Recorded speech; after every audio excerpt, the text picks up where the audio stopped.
Ah, nous sommes rejoints. La team. Bravo à toi. Bonjour. Tu étais donc en interview. Ah. Ouais. Alors n'hésite pas à parler dans le micro. On a Ouais. tout un tas de questions à te poser parce qu'on ne te connaît pas. Pour ma part, je t'ai rencontré durant ce formidable moment où nous avons gagné au jeu Wikipédia Fait, ouais, sur l'aiguille du milieu. N'hésite pas vraiment à Encore plus près, ouais, ouais. faut vraiment coller. Je suis désolé. Ça marche, non, pas de souci. Alors t'entends bien là. Ouais, bah écoutez, je peux commencer par me présenter. Donc moi c'est Tom. Je travaille pour le Généton. Donc le Généton, c'est un des laboratoires de la FM Téléthon qui va développer des traitements pour donc soigner les patients atteints de maladies génétiques rares. Voilà. Donc moi je suis ingénieur. Et mon job, en fait, c'est de développer les recettes de fabrication. Donc, il faut savoir qu'on trouve des médicaments sur différentes pathologies. On a les myopathies, par exemple. On a des syndromes qui touchent le foie. On a tout un tas de maladies rares. Les maladies rares, malheureusement, elles touchent un nombre limité de personnes chacune, mais il y en a beaucoup. Il y en a environ 6 à 8 000 de maladies rares. Donc, si on les met toutes ensemble, ça va représenter environ 3 millions de personnes en France et environ 30 millions de personnes en Europe. Donc ça représente quand même beaucoup de gens finalement, même si ça reste rare individuellement. Et voilà, nous on travaille vraiment là-dessus pour essayer d'apporter des solutions à toutes ces personnes-là. Comment t'es arrivé à faire ça? C'est quoi ton parcours? Alors moi j'ai voulu travailler dans quelque chose qui avait du sens. C'était important pour moi en termes de valeur et je trouve que la santé, le fait de soigner des gens, c'est quelque chose qui pour moi a du sens. Donc c'est ça qui a un peu guidé mon parcours. Moi je fais des études d'ingénieur en biotech et voilà, après je travaille dans différentes entreprises. Je suis passé par des laboratoires pharma, j'ai travaillé dans une start-up où on développait un traitement pour le cancer et voilà, et je suis arrivé au Généton. Voilà, un peu parce que je connaissais le Téléthon et que le combat m'inspirait. Et voilà, donc là actuellement, je m'occupe d'une équipe d'ingénieurs et de techniciens pour voilà, développer tous les traitements sur les maladies génétiques pour le Généton. Attends, je vais baisser un peu le noise gate.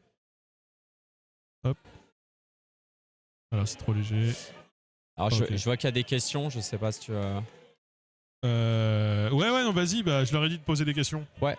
Bah, alors les sélections sur les maladies, c'est une bonne question. En fait, nous, on est parfois contacté par des associations de malades. Donc des fois, ça se passe comme ça. On va avoir des regroupements d'une maladie qui cherchent un traitement, qui vont venir nous voir et qui vont nous demander de travailler sur un cas donné.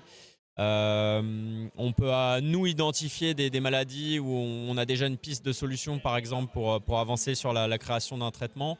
Il y a Ça dépend vraiment des cas. On travaille sur certaines maladies où il y a vraiment très très peu de patients. Il n'y en a que quelques patients en France.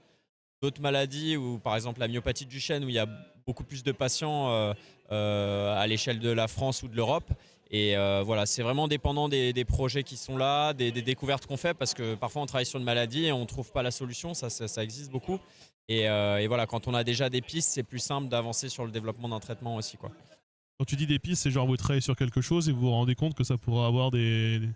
Ouais, c'est ça. Bah, en fait, le travail, il va se faire à différents niveaux. En fait, la maladie génétique, c'est une mutation en fait, du code génétique. On va essayer de trouver là où ça bug, entre guillemets. Et pour ça, bah, il faut qu'on puisse comparer des personnes malades avec des personnes qui sont saines, trouver d'où vient le problème, quel est le gène défectueux. Et une fois qu'on trouve le gène défectueux, on peut venir essayer de faire un médicament pour le réparer. Mais voilà, des fois, c'est plus ou moins compliqué de trouver d'où vient le problème, quoi.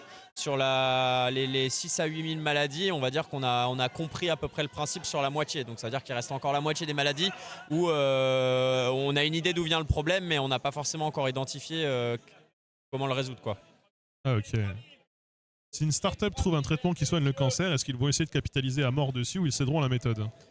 Alors c'est une très bonne question. Alors évidemment, alors nous au Généton, je ne l'ai peut-être pas reprécisé, mais c'est une association à but non lucratif, donc on n'a pas pour but de faire du profit. Mais c'est sûr que les autres entreprises vont avoir pour but de faire du profit, hein, ce qui est normal pour une entreprise, c'est sa manière de survivre, hein. Donc le développement d'un médicament, c'est très long, ça peut prendre des dizaines d'années, ça peut coûter des milliards d'euros et ça demande forcément un retour sur investissement. Il y a des gens qui vont investir de l'argent là-dedans, qui vont attendre de récupérer leur argent et de récupérer quelque chose en plus. C'est normal, hein, quand vous achetez une action, vous faites quelque chose, bah, vous avez envie de votre argent, de le récupérer et de gagner quelque chose. Il faut savoir qu'il y a beaucoup de gens qui investissent dans des startups ou dans des traitements qui ne vont pas fonctionner et qui vont perdre leur argent. Donc c'est un risque en fait. C'est comme quand sais pas, vous avez une assurance vie ou quelque chose, vous investissez, si vous prenez un risque, vous attendez d'avoir un retour. Donc ça, c'est comme ça que ça fonctionne. Donc c'est sûr qu'une société qui trouve un traitement qu'elle va pouvoir vendre va essayer de faire du résultat là-dessus, ce qui est, je dirais, quelque part logique, même si on pourrait imaginer un monde où ça fonctionne pas comme ça à l'heure actuelle. On imagine souvent ce monde ici.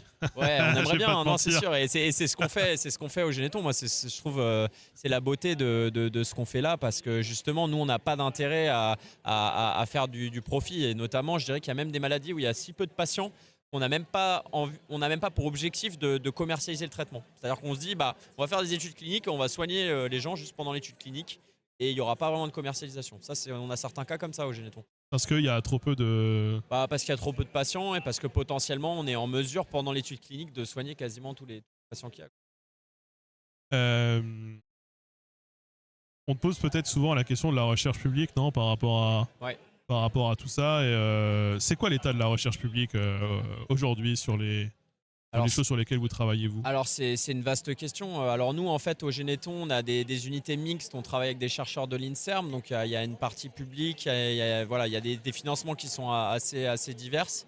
Nous on est financé par le Téléthon, évidemment, c'est pour ça que c'est important de donner. Ce qu'il faut avoir en tête, c'est que la recherche elle va être axée sur différents domaines, différents secteurs. Ce qui va beaucoup guider les financements, c'est souvent le fait de publier. Donc les unités qui vont faire des bonnes publications, qui vont trouver des choses, vont souvent avoir des financements qui sont liés à ça. Donc voilà, il y a un peu ce mode de fonctionnement-là. Et nous, en tout cas, c'est sûr qu'au Généton, on a on travaille sur une quinzaine d'essais cliniques.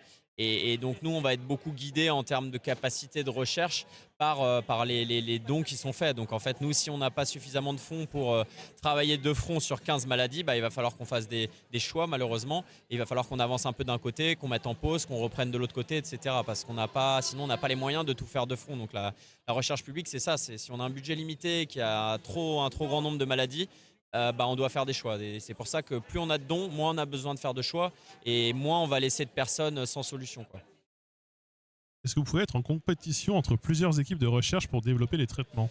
Alors c'est possible et ça. On va dire que d'une part ça peut accélérer les travaux parce que les chercheurs, ça peut être aussi une source de stimulation d'être on va dire pas en concurrence, mais voilà, d'avoir une forme quand même de compétition entre des équipes. Après voilà, l'idée c'est toujours de collaborer ensemble, hein, bien sûr. Moi par exemple je suis responsable de la partie développement des procédés de fabrication. Moi je travaille sur l'ensemble des projets cliniques du Généton. Donc voilà, moi je vais pas avoir de prioriser un projet ou l'autre en fait, hein. Je vais développer tous les projets, mais c'est sûr qu'au niveau de la recherche, ils vont avoir quand même un objectif de faire une publication et de se démarquer. Donc ça peut être une source d'avancement, hein. Ça peut être une source de motivation plus qu'un frein, quoi, finalement. Ah bah tiens, je vois quelqu'un qui me vole une question que j'avais en tête. Il y a beaucoup de progrès dernièrement sur le traitement de certains cancers grâce aux recherches sur les vaccins ARN en particulier menés pour traiter le Covid. Est-ce que ces recherches ouvrent de nouvelles portes ou espoirs pour traiter les maladies génétiques? Alors oui, c'est une excellente remarque. Alors nous, au Généton, on travaille beaucoup sur les vecteurs viraux. Donc le vecteur viral, le principe, c'est qu'on va détourner le fonctionnement d'un virus. Donc le virus, pour fonctionner normalement, va utiliser la machinerie de la cellule. Donc il va rentrer dans la cellule, il va se reproduire de cette manière-là. Il n'est pas vraiment indépendant. Et nous, on va utiliser en fait le fonctionnement de ce virus-là. On va venir le modifier génétiquement pour créer un vecteur qui, lui, va pas être dangereux, qui est une forme en fait non dangereuse du virus et dans laquelle on peut mettre l'information génétique qu'on veut. Et ça va permettre d'apporter le gène médicament qui va venir corriger le problème, entre guillemets, dans les cellules du patient. Il y a d'autres techniques qui existent, effectivement, comme c'est mentionné là. Maintenant, on peut utiliser des particules lipidiques, on peut utiliser de l'ARN. C'est différentes formes d'informations génétiques pour venir corriger un problème. Donc nous, on travaille dessus au Généton, on a différentes équipes. Voilà, on mène de front différentes solutions en fait, parce que dans chaque maladie il peut y avoir des spécificités. On sait que nous on doit, par exemple dans le cadre d'une myopathie, on doit apporter l'information génétique dans l'ensemble des muscles. Donc un des problèmes qu'on peut avoir, c'est que comme il faut corriger entre guillemets tous les muscles de quelqu'un, ça fait un nombre de cellules très important et donc pour ça on a besoin d'avoir une grosse quantité de produits. Et comme on a une grosse quantité de produits, forcément le produit à un moment donné, il va aussi se retrouver à des endroits où on ne le souhaite pas, notamment dans le foie. On sait que le foie, il va souvent être ciblé un peu par les vecteurs, c'est parce que c'est un des organes qui va filtrer entre guillemets. Et donc quand on a des doses très élevées de produits, il faut faire attention à ce que le produit ne soit pas dangereux. Et donc nous, tout notre travail, c'est de trouver quelle est la dose efficace, quelle est la dose toxique, et de se mettre entre les deux. Typiquement, les ARN, par exemple, dans certains cas, peuvent permettre d'avoir des doses plus faibles ou de mieux cibler certains organes, quoi. Et là, c'est quoi? Est-ce qu'il y a des perspectives à court ou moyen terme sur certaines maladies en particulier? Il y en a beaucoup. Sur les choses qui ont déjà été faites, il ne faut pas l'oublier. Nous, on a travaillé notamment sur l'amyotrophie spinale au Généton. Donc, il y a un traitement qui a été mis à disposition des patients. Donc, il y a eu, je crois, de l'ordre de 5000 patients qui ont été soignés. Donc, il y avait déjà des réussites, hein, ça, il faut en avoir conscience. L'amyotrophie spinale, sur ces maladies-là, en fait, on a une espérance de vie qui est de l'ordre de 2 ans. Donc, en fait, c'est des enfants qui vont décéder avant leurs 2 ans, dans la majeure partie des cas, dans certaines formes de la myotrophie spinale. Et donc, nous, on a mis au point un traitement qui, maintenant, a permis de soigner des milliers de personnes. Et on a aussi des résultats dans la myopathie de Duchenne. Dans la myopathie de Duchenne, on a un patient qu'on a soigné, un jeune patient, qui maintenant, on reçoit des vidéos de lui où il va monter les escaliers, il va faire de l'escalade. Ça, c'est fou. Et là, cette année, il est même monté au 2e étage de la Tour Eiffel par l'escalier. Et voilà, moi, j'aime bien raconter cette histoire parce que je trouve ça fou. Et je pense qu'il y en a qui ne sont pas capables de monter au 2e étage de la Tour Eiffel par l'escalier sans même avoir de myopathie, quoi. Ça reste un exploit en soi, quoi. Ok, et juste pour vraiment cerner parce que du coup, ça parlait des maladies, tu disais entre 6 et 8000 maladies. Et c'est tout sur parce que pour moi, j'associe Téléthon et myopathie, mais c'est que des myopathies. Il y a d'autres formes. Alors non, c'est vrai que le Téléthon est souvent associé aux myopathies parce que historiquement, la myopathie du chêne, c'était la maladie qui touchait justement les enfants des parents qui ont créé en fait la FM Téléthon, hein, c'est l'association française pour les myopathies. Donc c'est vraiment de là que c'est venu. Maintenant, l'activité c'est un peu diversifié parce qu'on voulait pas non plus laisser tomber les autres patients. Donc nous, on travaille sur autant les myopathies des ceintures, la myopathie du chêne, myopathie tubulaire. On a également des projets sur d'autres types de maladies comme le syndrome de Crigler-Najjar, par exemple. C'est un syndrome qui touche le foie. Okay. Et en fait, le foie, il va sécréter des enzymes qui éliminent des déchets qui sont accumulés dans le sang sinon. Notamment un déchet qui s'appelle la bilirubine. Et donc, dans le cadre du syndrome de Crigler-Najjar, l'enzyme qui doit éliminer ce déchet n'est pas présente et donc le déchet s'accumule dans le sang. Et en fait, on va se retrouver avec des personnes qui vont avoir à cause de ça une jaunisse, ils vont avoir la peau qui jaunit, les yeux qui jaunissent et ça va devenir à un moment donné neurotoxique. Okay. Et ces personnes-là, le seul espoir qu'ils avaient avant, c'était de dormir sous des lampes à UV. Parce qu'en fait, les UV permettent de dégrader un peu la bilirubine et ça fait baisser le taux dans le sang. Et ça veut dire que ces personnes-là, et encore aujourd'hui, hein, c'est des personnes qui vont passer 10 à 12 heures par jour, la nuit, dans des cabines à UV. Comme quand vous allez faire vos UV pour bronzer, eux, c'est toutes les nuits comme ça. Et donc, on imagine aussi tous les effets secondaires parce que les UV sur la peau, ça peut causer du cancer. Enfin, voilà. Et puis, de dormir toute sa vie dans une cabine à UV, c'est quand même terrible, quoi. Et ça c'était la réalité avant que des traitements comme ça soient mis au point. Ouais, on parle de soigner, de guérir. Qu'est-ce qu'on entend par là, par soigner? Alors c'est une bonne question. Ça c'est un des points complexes, hein. Quand vous travaillez sur on va dire des maladies qui sont simples, avec des symptômes qui sont simples à identifier et à soigner, vous pouvez mettre en place des tests pour prouver facilement que le problème est résolu. Je ne sais pas, vous avez de la fièvre, vous allez donner un médicament, la température va redescendre. Voilà, c'est assez simple à mesurer. Dans le cadre d'une maladie génétique, ce qu'il faut comprendre, c'est qu'en fait, l'ADN, il y a une mutation au niveau de l'ADN. Donc l'ADN, il est transcrit en ARN pour transmettre l'information. Cet ARN, il va être traduit en protéines et la protéine a une fonction. Donc ça c'est le fonctionnement normal. Dans le cadre de la maladie, l'ADN est modifié, l'ARN n'est pas bon ou pas présent et derrière, la protéine va être pas bonne ou pas présente. Donc nous, ce qu'il faut qu'on prouve quand on fait un traitement de thérapie génique, c'est tous les niveaux. C'est qu'on est capable de corriger tout le problème. C'est-à-dire que d'une part, le patient, il a la bonne information génétique, donc il faut qu'on fasse des tests ADN pour montrer que le gène est bien présent, qu'on l'a bien emmené à nouveau. Il faut faire des tests pour montrer que l'ARN, il est bien sécrété. Il faut faire des tests pour montrer que la protéine, elle est bien présente. Et il faut ensuite faire des tests pour montrer que la protéine, elle fonctionne bien. Donc vous imaginez que chacun de ces tests-là, il faut les valider, il faut prouver que le test, il est robuste et qu'il fonctionne bien. Et donc ça demande un niveau de complexité beaucoup plus important. Et donc en fait, en gros, on peut soigner littéralement, on peut, intégralement quelqu'un, genre. Alors ouais, c'est ça moi c'est ce que je trouve. Parce que ça parlait d'espérance de vie, du coup on peut Ouais, revenir à une espérance de vie carrément. normale de quelqu'un Ouais, qui était condamné. typiquement sur la myopathie du chêne, alors là, nous on a un recul sur des dizaines d'années, hein, sur des traitements maintenant. On sait par exemple que sur la myopathie du chêne, on a des modèles d'animaux qui sont atteints de la maladie, hein. La myopathie du chêne existe chez le chien par exemple. Ouais. Et là, on a des chiens qu'on avait soignés avec la thérapie génique et qui en fait ont vécu une vie de chien complète, quoi, de l'ordre de 15 ans, quelque chose comme ça. Et donc on sait que voilà, dans les modèles animaux, les animaux ont vécu leur vie entière sans avoir, enfin en étant guéris et en survivant, quoi. Donc là, nous, on fait des suivis. Dès qu'on injecte un patient, on doit le suivre sur 20 ans, donc ça représente des temps assez longs. Mais sur les données qu'on a, on voit déjà qu'en fait, avec une seule injection, on a pu déjà rétablir, éliminer les symptômes et permettre à ces gens-là de vivre normalement, en tout cas du mieux possible. Du coup, après, c'est quoi? Faut faire de la rééducation? Faut faire de... Comment on fait pour récupérer Alors ça dépend vraiment des maladies, ça dépend quand est-ce qu'elles sont prises. En fait, souvent, en général, il faut quand même le prendre le plus tôt possible. Donc il y a vraiment un enjeu sur le diagnostic. L'AFM s'est beaucoup battue pour ça, parce qu'on a le cas par exemple de la myotrophie spinale dont je parlais. Maintenant, il y a le traitement qui existe, qui a été administré à environ 5000 patients. Mais encore faut-il savoir quels patients sont malades. Et ce n'est pas un test qui est systématique. Et donc là, ça a été rendu possible par l'AFM assez récemment avec une forte implication politique.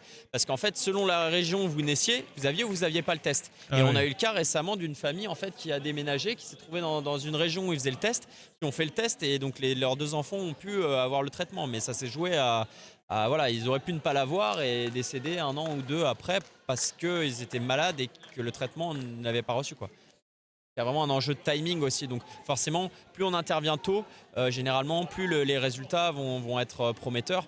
Et voilà, malheureusement, dans certains cas, si le traitement est fait trop tardivement, que les symptômes sont déjà trop graves, on va arrêter la progression, mais on ne va pas pouvoir rétablir 100% des fonctions. Après, si ça permet à la personne de survivre, c'est déjà un énorme gain. Mais voilà, c'est très dépendant de la maladie. Il peut y avoir une variabilité entre les gens, hein. Ce qu'on se rend compte, c'est que c'est compliqué la génétique. Chacun a une information qui peut varier un petit peu. Donc, certaines personnes vont avoir une mutation qui fait que ça va un peu moins bien marcher chez eux. Ou voilà. L'idée, nous, c'est en tout cas qu'on fasse un traitement qui puisse fonctionner pour le plus grand nombre, hein, bien sûr. Et ça, on le vérifie pendant les essais cliniques.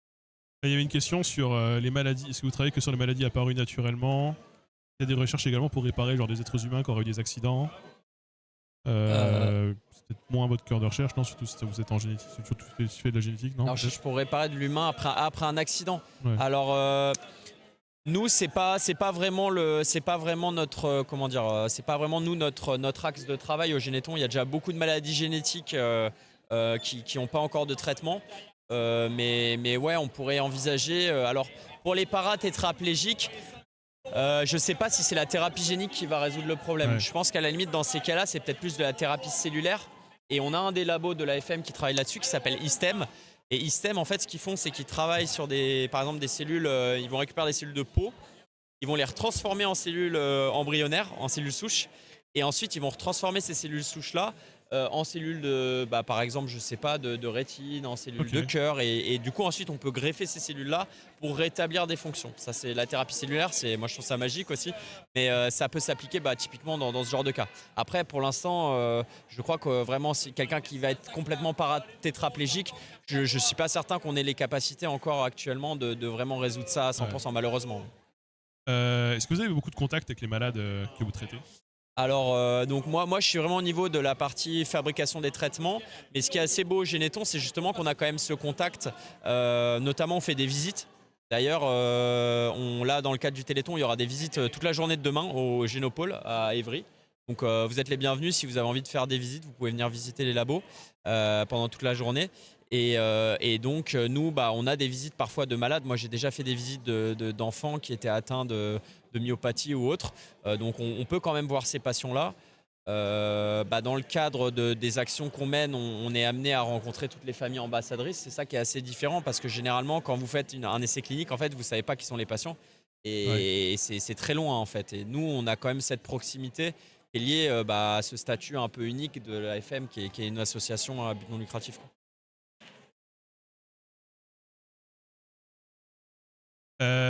Est-ce que vous avez mis en place des dépistages grâce au Généton, au Téléthon? Bah, c'est ça justement qui a été fait récemment et notamment sur la myotrophie spinale. Il y a un dépistage qui a été mis en place pour éviter justement qu'on passe à côté de ces maladies. Donc, après, la question c'est de de l'autoriser parce qu'il y a toujours des notions de loi, en fait, de réglementation qui font que parfois c'est pas si simple. Donc en fait, nous on va un peu au front avec les autorités de santé et les politiques pour leur expliquer pourquoi c'est important et pour faire changer la loi, pour que ça devienne quelque chose de plus systématique. Notamment, il y a quelque chose d'autre qui a été fait récemment sur le remboursement des fauteuils parce que Ah oui, ça j'ai vu ça. voilà, il y a vraiment il y a un combat, on va dire, scientifique et il y a un combat politico-réglementaire, quoi. Et les deux vont ensemble parce que s'il n'y a pas de diagnostic, il n'y a pas de traitement. Donc l'un sans l'autre.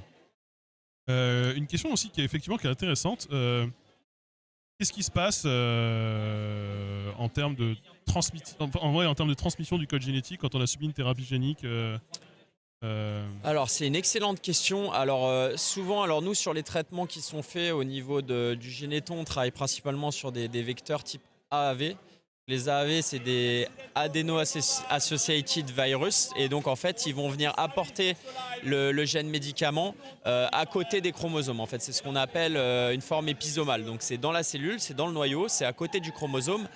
Ça va être transmis lors des divisions pas chez la personne.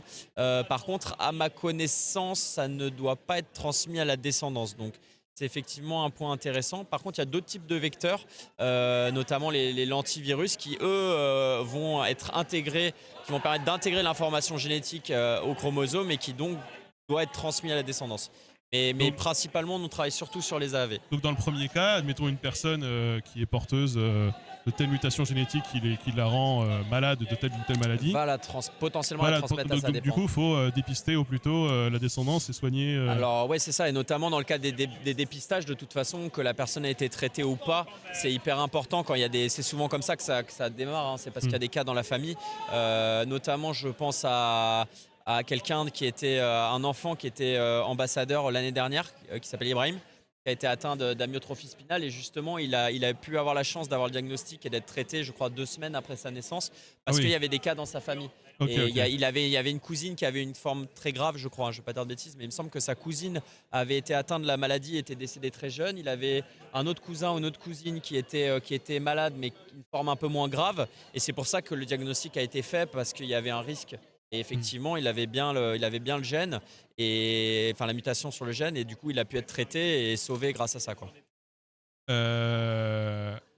Est-ce que les médicaments génétiques sont faits sur mesure pour chaque patient? Alors, on va de plus en plus vers ça, là. Moi, on a la chance, nous, en tant que scientifiques, d'aller sur des congrès internationaux. Donc là, je suis allé récemment au congrès européen à Séville, et on a vu des cas comme ça où vraiment il y avait des médicaments qui étaient faits pour une personne à partir vraiment de sa mutation à lui, et il y avait des espèces de pipelines qui étaient mis en place pour aller très vite à soigner une personne à partir vraiment de sa mutation à lui.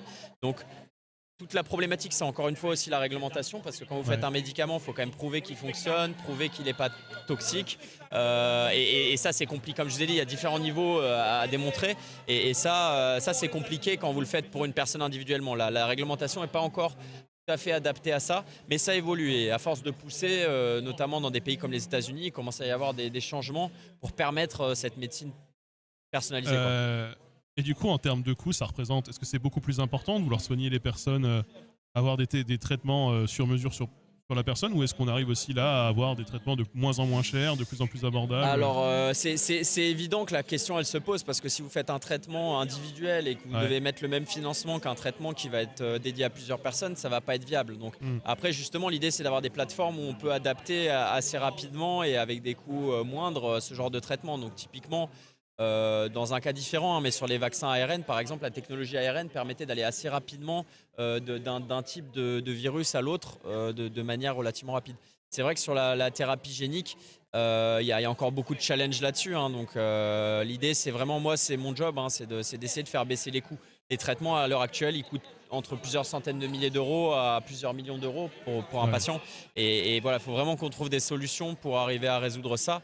Et ça, c'est lié au coût des matières premières, à la difficulté de la production et à la variabilité. Il faut se dire qu'un traitement de thérapie génique, quand vous faites un médicament de chimie simple, vous allez mettre 2 molécules ensemble, vous les faites réagir, elles vont produire. Quand vous avez un médicament de thérapie génique, moi c'est mon Mon rôle, c'est de faire fabriquer ces médicaments-là. En fait, vous utilisez une cellule. Votre cellule, elle sert d'usine. Vous allez lui donner de l'ADN pour qu'elle fabrique le médicament. Donc, c'est la cellule qui va fabriquer le médicament dans un bioréacteur où elle va être mise en agitation, elle va être mise dans les bonnes températures, etc. Dans du milieu de culture, la cellule pousse. Vous lui donnez l'information génétique, elle va fabriquer le biomédicament. Et derrière, vous allez encore devoir récupérer ce biomédicament, le purifier, éliminer les morceaux de la cellule autour. Donc, il faut savoir que le médicament, à la fin, là, un vecteur de thérapie génique, un AAV, ça fait de l'ordre de 20 nanomètres. Donc, c'est 20 milliardièmes de mètre.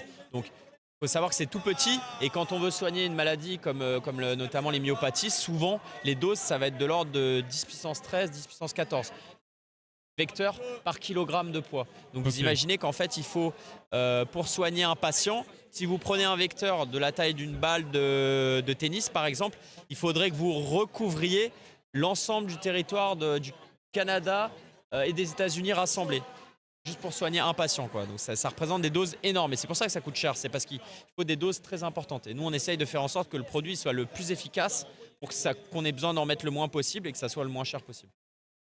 À quel point vous ressentez à votre niveau les coûts budgétaires dans la recherche et aux décisions politiques? Alors, on les ressent, hein, je vais être transparent, notamment ce qui peut se passer aux États-Unis. On voit bien que la priorité, elle n'est pas mise sur les maladies rares dans ce pays-là, notamment.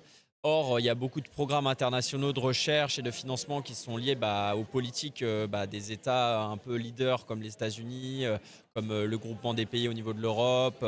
Et donc, quand vous avez des décisions politiques qui sont de ne pas prioriser les maladies rares, automatiquement, vous allez avoir des fonds qui vont se couper, vous allez avoir des collaborations qui vont s'arrêter. Et ça va ralentir la recherche. Et c'est vraiment dommage, je trouve, parce que ces personnes-là, les personnes, les malades, ils n'ont pas leur mot à dire là-dedans et ils ne devraient pas être impactés par ça. Mais malheureusement, c'est le cas. On voit qu'il y a des financements qui se réduisent à cause de ce genre de problème. Moi, il y a une question de Soutbecker, mais qui me fait penser à une autre question que j'ai envie de te poser. C'est à quel moment, c'est une question un peu plus vaste, peut-être un peu plus philosophique, à quel moment, par les traitements comme la thérapie génique, etc., on rentre pas aussi dans une ère peut-être de transhumanisme, en fait, même quelque part, et en fait, jusqu'où faut aller dans ces thérapies géniques, c'est-à-dire jusqu'où on doit aller soigner des gens. Et ça rejoint du coup la question de l'eugénisme aussi de manière plus globale. C'est une question hyper importante qui se pose. Moi, j'ai cette question quasi. C'est une question d'éthique, j'imagine. Ouais. J'ai cette question quasi systématiquement, donc c'est qu'elle est légitime. En fait, ce qu'il faut savoir, c'est qu'il y a des autorisations quand on fait de la recherche et qu'on fait de la génétique sur l'humain. Il y a des règles très strictes. Alors évidemment, on pourrait imaginer qu'on détourne ces outils-là. Il faut savoir que c'est très très cadré, hein. L'utilisation des OGM, elle est très contrôlée. On ne peut pas travailler sur les OGM sans avoir des dossiers déclaratifs aux autorités. Donc ça, c'est très contrôlé. Ça demande des coûts, donc on ne peut pas faire ça chez soi sur le coin d'une paillasse. Donc c'est des laboratoires qui sont assez conséquents qui travaillent là-dessus. Et ces laboratoires-là sont très contrôlés, doivent demander des autorisations avant de réaliser les travaux. Et on n'a pas le droit de travailler, de faire des modifications génétiques sur des humains en dehors d'essais cliniques ou d'essais de recherche qui ont pour destination de soigner des pathologies. Justement, le côté eugénisme et amélioration de l'humain ne fait pas partie des autorisations qu'on peut avoir en France en tout cas pour ce type de travail. Donc c'est très cadré, c'est très contrôlé et on ne travaille pas du tout en ce sens-là au Généton et en France, en Europe là-dessus, hein, ça c'est sûr. Si je te pose la question, c'est aussi parce qu'on est comme dans un moment de l'histoire où on a un retour des mouvances réactionnaires qui ont souvent aussi un peu une vision purificatrice un peu de l'espèce humaine, avec un retour au racialisme ou un retour à cette pureté, à vouloir et d'essentialisation, c'est-à-dire à considérer que le mal est nécessairement génétique et que du coup il faut quelque part agir, c'est un peu là d'où vient le racisme à la base, hein, faut agir sur le mal à la racine, donc c'est-à-dire sur les gènes, quoi. J'imagine, on n'a pas évoqué cette question-là, qui est peut-être une question aussi d'épigénétique. J'imagine que tout n'est pas forcément là de base. Bien sûr, ouais, c'est une très bonne remarque. Ouais.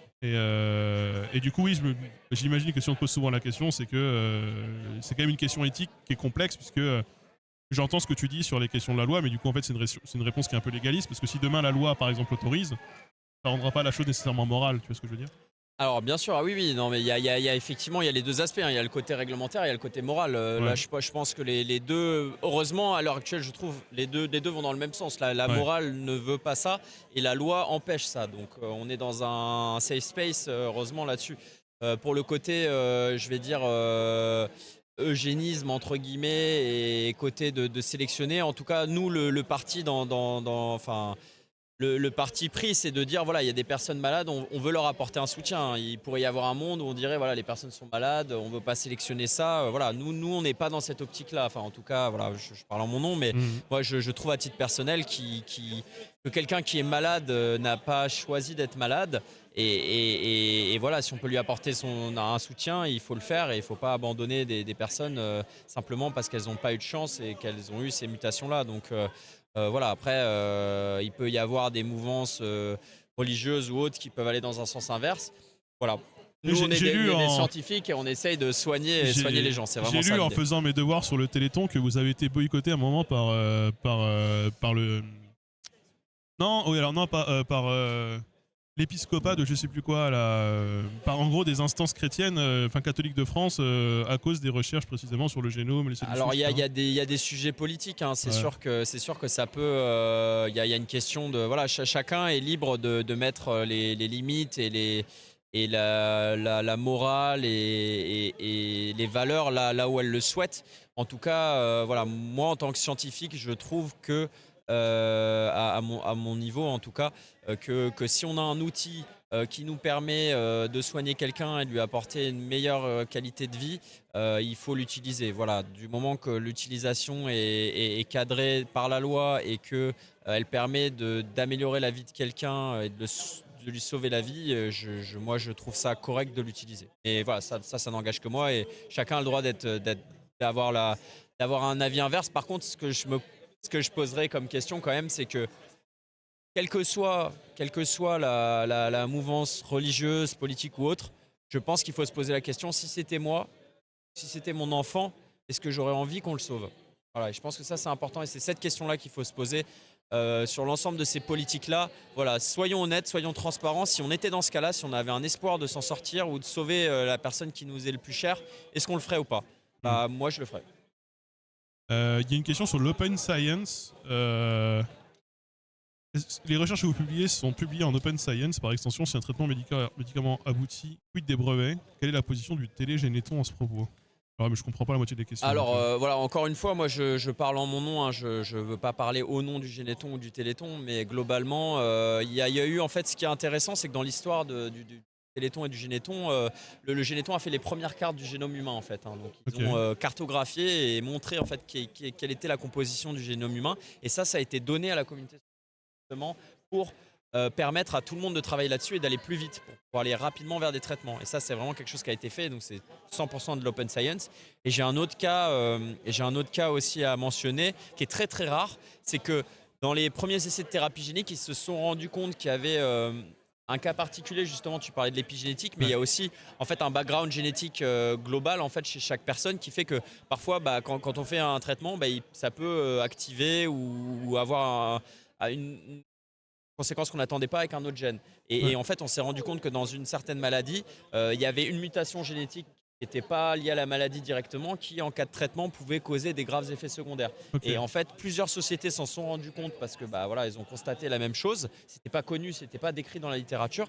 Et il y a eu quelque chose d'assez rare, c'est que toutes les sociétés, à la fois le Généton et d'autres sociétés qui étaient privées, se sont mises ensemble pour dire on a découvert ça, on a envie de travailler ensemble pour résoudre ce problème-là. Et voilà, il y a ce côté quand même de collaboration. Voilà, c'est un cas aussi d'open science. Après, il est clair que de toute façon, il y a quand même un savoir-faire et des choses qu'on développe qui vont rester confidentielles parce qu'on les a développées. Et ce qui peut être fait parfois, c'est qu'on peut nous licencier une technologie qu'on a développée justement pour financer nos travaux aussi. Parce que typiquement, moi, je mets en place des brevets ou des choses au sein de mon équipe, par exemple. Si cette technologie-là peut être intéressante par une autre société et qu'elle peut ramener des fonds pour continuer nos recherches qui sont En nous, gros, à vous nous, en servez une monnaie d'échange potentiellement. pas une monnaie d'échange, c'est qu'on licencie en fait une découverte, enfin on va dire une amélioration technique, qui nous permet nous de financer nos essais qui nous sont à but non lucratif. Donc voilà, il faut qu'on ait des sources de financement quand même en tant qu'association à but non lucratif. Alors, je reviens sur la question sur l'IA après. Il y a une question qui était un peu tout à l'heure posée sur la question, par exemple, des allergies. Ouais. Ou ces choses qui sont acquises et qu'on développe. Alors moi, il se trouve que je suis une personne qui a déclaré des allergies sur le tard, très récemment. Ouais. J'étais allergique, j'ai eu des allergies respiratoires depuis longtemps, et là maintenant je me suis allergique aux abricots, Saint-Jacques, aux pétoncles, D'accord. etc. C'est un peu chiant. Pas de chance. Ouais, il paraît que c'est des choses qui se développent. Moi je connais la désensibilisation qui n'est pas possible pour tout. Ouais. Notamment par exemple pour les Saint-Jacques c'est pas possible, pour les abricots, nectarines, etc. c'est pas possible. Et j'ai lu, mais je me trompe peut-être, qu'il y aurait un phénomène environnemental sur le fait qu'on est de plus en plus allergique. Alors c'est effectivement là, il y a le côté épigénétique, tu en parlais un peu Ouais. tout à l'heure, mais c'est très vrai. C'est qu'en fait, ce qu'il faut retenir, c'est que l'ADN, dans vos cellules, vous avez 23 paires de chromosomes. Vous avez environ 3,2 milliards de paires de bases. Donc le code génétique, ça va avoir les A en face des T, les C en face des G, etc. Ça va composer le code. Vous avez le même code dans chacune de vos cellules, mais ce qui va se passer, c'est qu'en fonction de comment ce code-là il est lu, dans chacune des cellules, il va se passer des choses différentes. Vous avez le même ADN dans vos cellules de peau que dans vos cellules musculaires, et pourtant elles ne se ressemblent pas parce que ça va être interprété différemment. Et notamment, ce qui peut se passer, c'est notamment au niveau de l'épigénétique, c'est qu'il y a des choses qui vont se mettre autour de l'ADN. Notamment, on peut avoir une méthylation. Donc en fait, vous avez des groupements qui viennent se greffer et qui vont faire que l'ADN va être compacté ou décompacté. Et en fait, Ok. en fonction de la compaction ou de la décompaction, ça va être lu ou pas lu. Moins Ok, lu. ok. Et ça, c'est pas directement une modification génétique, ça peut être lié à l'environnement. Et typiquement, bah, il y a de nombreuses études là-dessus. Moi, je suis pas un expert sur la partie allergie, donc je voudrais pas dire des choses incohérentes. Mais ce que je sais, c'est qu'en tout cas, il y a de plus en plus d'études qui montrent que bah, tout ce qui est perturbateurs endocriniens, pesticides ou autres peuvent avoir des impacts épigénétiques importants et donc peuvent potentiellement bah, causer sur le long terme ce type de problème. Et notamment, bah, c'est pour ça qu'on parle maintenant beaucoup du bio. Il y a tout ce qui est aussi les microplastiques dans les eaux. Ouais. Voilà, on va avoir tout Les un tas PFAS, de... beaucoup en ce moment. Ouais, il y a tout un tas de polluants en fait qui vont venir et évidemment, bah, plus l'alimentation est transformée, plus il y a de pesticides, de polluants dans l'environnement, plus le corps va être amené à réagir différemment. Donc ça Et c'est sûr. est-ce que la thérapie génique, c'est quelque chose qui est envisageable pour traiter des pathologies aussi, j'ai envie de dire, aussi banalement courantes que les allergies, par exemple? Bah, malheureusement, malheureusement, on vit dans un monde qui est quand même régi par des lois financières. Donc après, Ouais. tout est dépendant des moyens qui sont mis. Hein. Vous savez qu'il y a de la thérapie génique sur les animaux, par exemple. Ça existe. Il y a des gens qui Ok. qui vont développer des traitements de thérapie génique pour leur animal. Mais bah, ça, après, c'est une question de finance. Hein. Donc si vous Ouais. avez l'argent de financer un projet de recherche pour potentiellement résoudre un problème allergique, pourquoi pas. Après, il faut que le problème allergique soit lié par une cause génétique. Le Et vecteur ne va pas alors, pouvoir résoudre le là, problème. tu m'emmènes sur une autre question que j'ai tout de suite envie de te poser. C'est donc, du coup, là, ce que tu pointes, c'est que, en fonction des intérêts financiers, du coup, les recherches peuvent être fléchées plutôt dans une direction que dans une autre. Dans une entreprise privée, ouais. Et c'est pas le cas chez vous, par exemple? Alors Il y a non, bien un puisque... moment où il y a une décision à prendre, non? Alors il y a des décisions à prendre, ouais. Après, nous, elles ne sont pas basées sur un intérêt financier, puisque nous, l'intérêt, c'est de soigner les patients. Oui, oui. Comme je disais, on a des projets de recherche, par exemple, on a un projet ASA où on travaille sur une maladie ultra rare, où il y a vraiment que quelques patients. Hein, et bah, l'idée, c'est de ne pas plus dénigrer, de laisser moins de chance à ces patients qu'aux autres. Donc, de Et toute du coup, façon, comment l'arbitrage peut être fait quand il y a des arbitrages à faire? bah, il va dépendre des résultats, il va dépendre de plein de choses. Il y a des projets qui vont avancer plus vite parce qu'on a des bons résultats, d'autres qui vont être plus lents. Il peut y avoir des blocages réglementaires spécifiques à un projet ou à un autre. Par exemple, quand on fabrique les vecteurs, on va venir choisir aussi des vecteurs qui naturellement vont plus facilement cibler un type de cellule ou l'autre. Typiquement, on a des vecteurs AAV qui vont plus facilement aller dans les muscles, d'autres qui vont plus facilement cibler le foie. Et bah, ça va jouer aussi parce que bah, si on a un vecteur qui existe déjà et qu'il va cibler très spécifiquement les cellules de foie et qu'il produit très bien, bah, automatiquement le projet il va avancer un peu plus vite parce que ça va être techniquement on va y arriver plus facilement. Si on a un autre projet où il faut aller cibler un type cellulaire qui est plus difficile à atteindre et qu'en plus le vecteur, moi j'arrive pas bien à le produire, bah, automatiquement le projet on va avoir du mal parce qu'il va falloir faire un peu plus de développement pour arriver à fabriquer quelque chose qui marche bien. Donc voilà, ça va jouer aussi. Ouais. Ouais, est-ce que vous collaborez avec d'autres équipes internationales?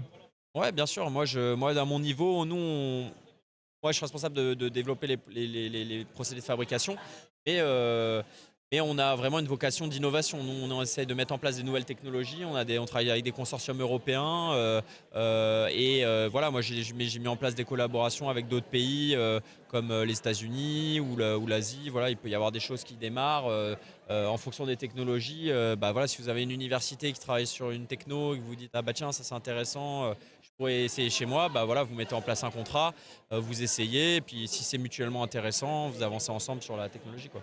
Et du coup, je reviens à la question sur l'IA ou le machine learning. Est-ce que ça vous aide à avancer? Carrément, ouais. Il y a à plusieurs niveaux, hein, je dirais. Il y a un côté très documentaire et performance qui est que, typiquement, moi, quand je vais faire des recherches, je vais essayer de trouver quelque chose d'intéressant. Par exemple, je me dis, tiens, j'ai une idée, je peux améliorer cet aspect-là, mais je n'ai pas forcément en tête exactement quelle molécule je peux utiliser. Donc, je vais dire, par exemple, je sais pas, je vais demander, nous, on a une version Généton copilote, où je peux lui poser des questions, que ça reste confidentiel dans l'entreprise, donc j'ai le droit de l'utiliser. Je vais lui dire, je sais pas, je cherche à avoir telle action, tel mécanisme. Est-ce que tu peux me sortir une liste de 20 molécules qui pourraient avoir cette action-là? Moi, ça me permet de gagner un peu du temps. C'est un pré-tri comme ça? Ouais, voilà, c'est un pré-tri en fait. Moi, ça va pas faire le boulot à ma place, hein. Mais moi, au lieu d'aller me creuser la tête, lire des articles, trouver les 20 molécules, si j'ai déjà une liste de 20 molécules qui me sort en 5 minutes, je vais venir vérifier chacune de ces molécules si ça correspond à ce que je recherche. S'il y en a une qui est plus avantageuse ou pas, moi, ça me fait gagner énormément de temps. Moi, je vais de toute façon faire le travail de vérification, mais je vais peut-être y passer la moitié du temps. Et inversement, ça permet aussi de traiter des grands nombres de données. Par exemple, quand vous faites ce qui se fait beaucoup maintenant, c'est ce qu'on appelle des jumeaux numériques. Je vais peut-être vous montrer un truc, je reviens. J'ai une idée de vous montrer quelque chose. Ok. Jumeaux numériques, ouais. Je vais ramener des petites choses pour vous expliquer un petit peu. Ça, c'est un bioréacteur. Je ne sais pas si on voit bien ici. Ouais. Ça, en fait, vous allez faire pousser vos cellules dedans qui vont fabriquer un médicament. Le principe, c'est qu'en fait, ça remplace un peu comme un organisme. Ça va contrôler tout ce qui se passe autour de la cellule de fabrication. Là, Ok. vous allez avoir un axe d'agitation. C'est ce qu'on voit là. L'hélice, c'est une espèce d'hélice dedans. L'hélice, ouais, exactement. Vous allez avoir l'hélice ici. Ça, en fait, ça permet d'agiter le milieu. Vous allez avoir des tubes qui permettent d'injecter des gaz. Et vous allez avoir un contrôle de la température, un contrôle des gaz, etc. Donc, vous avez énormément d'informations qui sont enregistrées en continu parce que vous avez tous les suivis de température, les suivis de gaz, les suivis d'agitation, la viabilité des cellules, etc. Moi, ces données-là, avec mon cerveau humain, je suis capable d'en faire un certain traitement. Avec des logiciels de statistiques, je suis capable d'analyser des corrélations, de dire par exemple, je vois que la meilleure température, c'est celle-ci et ça va produire mieux. Mais il y a une certaine limite. Là, quand vous rentrez toutes les données en continu de ça, que vous en faites, je ne sais pas, plusieurs essais, il y a un moment donné où en fait, le machine learning va permettre de créer un modèle, de modéliser ce qui se passe là-dedans et de créer ce qu'on appelle un jumeau numérique. Et en fait, il y a un moment donné où on a des capacités de traitement où on va pouvoir dire, en fait, je prédis ce qui va se passer si je change ce paramètre-là. Okay. Et donc, en fait, on lance des simulations et là, on crée comme un modèle virtuel de ça. Et la machine va en fait nous prédire quelle est la meilleure condition. Et moi, après, je vais la tester et dire, waouh, on m'a conseillé ça, j'essaye, je vois que ça marche. Ou alors, le modèle, il n'est pas fiable et je réajuste mon modèle. Mais ça m'évite, moi, de devoir tester 50 conditions différentes pour espérer tomber sur la bonne, en sachant que peut-être que je la testerai jamais parce que je ne l'ai pas trouvée à titre personnel, quoi. Et l'IA permet vraiment de faire ça à l'heure actuelle. Et ça, c'est vraiment une avancée importante dans les procédés complexes comme ceux avec lesquels on travaille. Et vous êtes combien là à bosser au Généton? Alors au Généton, on est dans l'ordre de 260 à peu près. C'est du monde. Ça fait du monde, mais c'est pas tant que ça quand on compare à des grandes entreprises, hein. En sachant qu'on a une quinzaine d'essais cliniques en cours et en sachant que tout ce personnel-là, c'est pas des chercheurs, c'est pas des ingénieurs. C'est-à-dire que nous, dans le département de développement des technologies, on a environ une quarantaine de personnes. Okay. Après, on a un service qualité, on a un service clinique qui va suivre les patients, on a des médecins, des pharmaciens. On va avoir un service maintenance, voilà. Donc il y a tout un tas de personnes qui ne sont pas directement dans la recherche. Au final, quand on regarde le nombre réel de chercheurs et de techniciens et autres, ça représente qu'une partie de tous ces 260 employés. Donc au final, faut savoir par exemple que le CEA, pour prendre un exemple, le CEA Grenoble, voilà, nous on peut travailler avec eux sur certains sujets. Ils ont un département de développement technologique qui est composé d'à peu près le nombre d'employés total du Généton, quoi. Donc, voilà. Okay. Et c'est un effectif qui est plutôt stable, qui est plutôt en augmentation, qui est... Ça dépend des besoins des projets, hein. Il peut y avoir des contrats à durée déterminée, il peut y avoir des... Voilà, ça dépend. Je sais que récemment, nous, comme on démarre une phase pivot sur la myopathie du chêne, donc ça c'est une information publique, on a vraiment avancé le nombre de patients Ouais. qu'on doit injecter.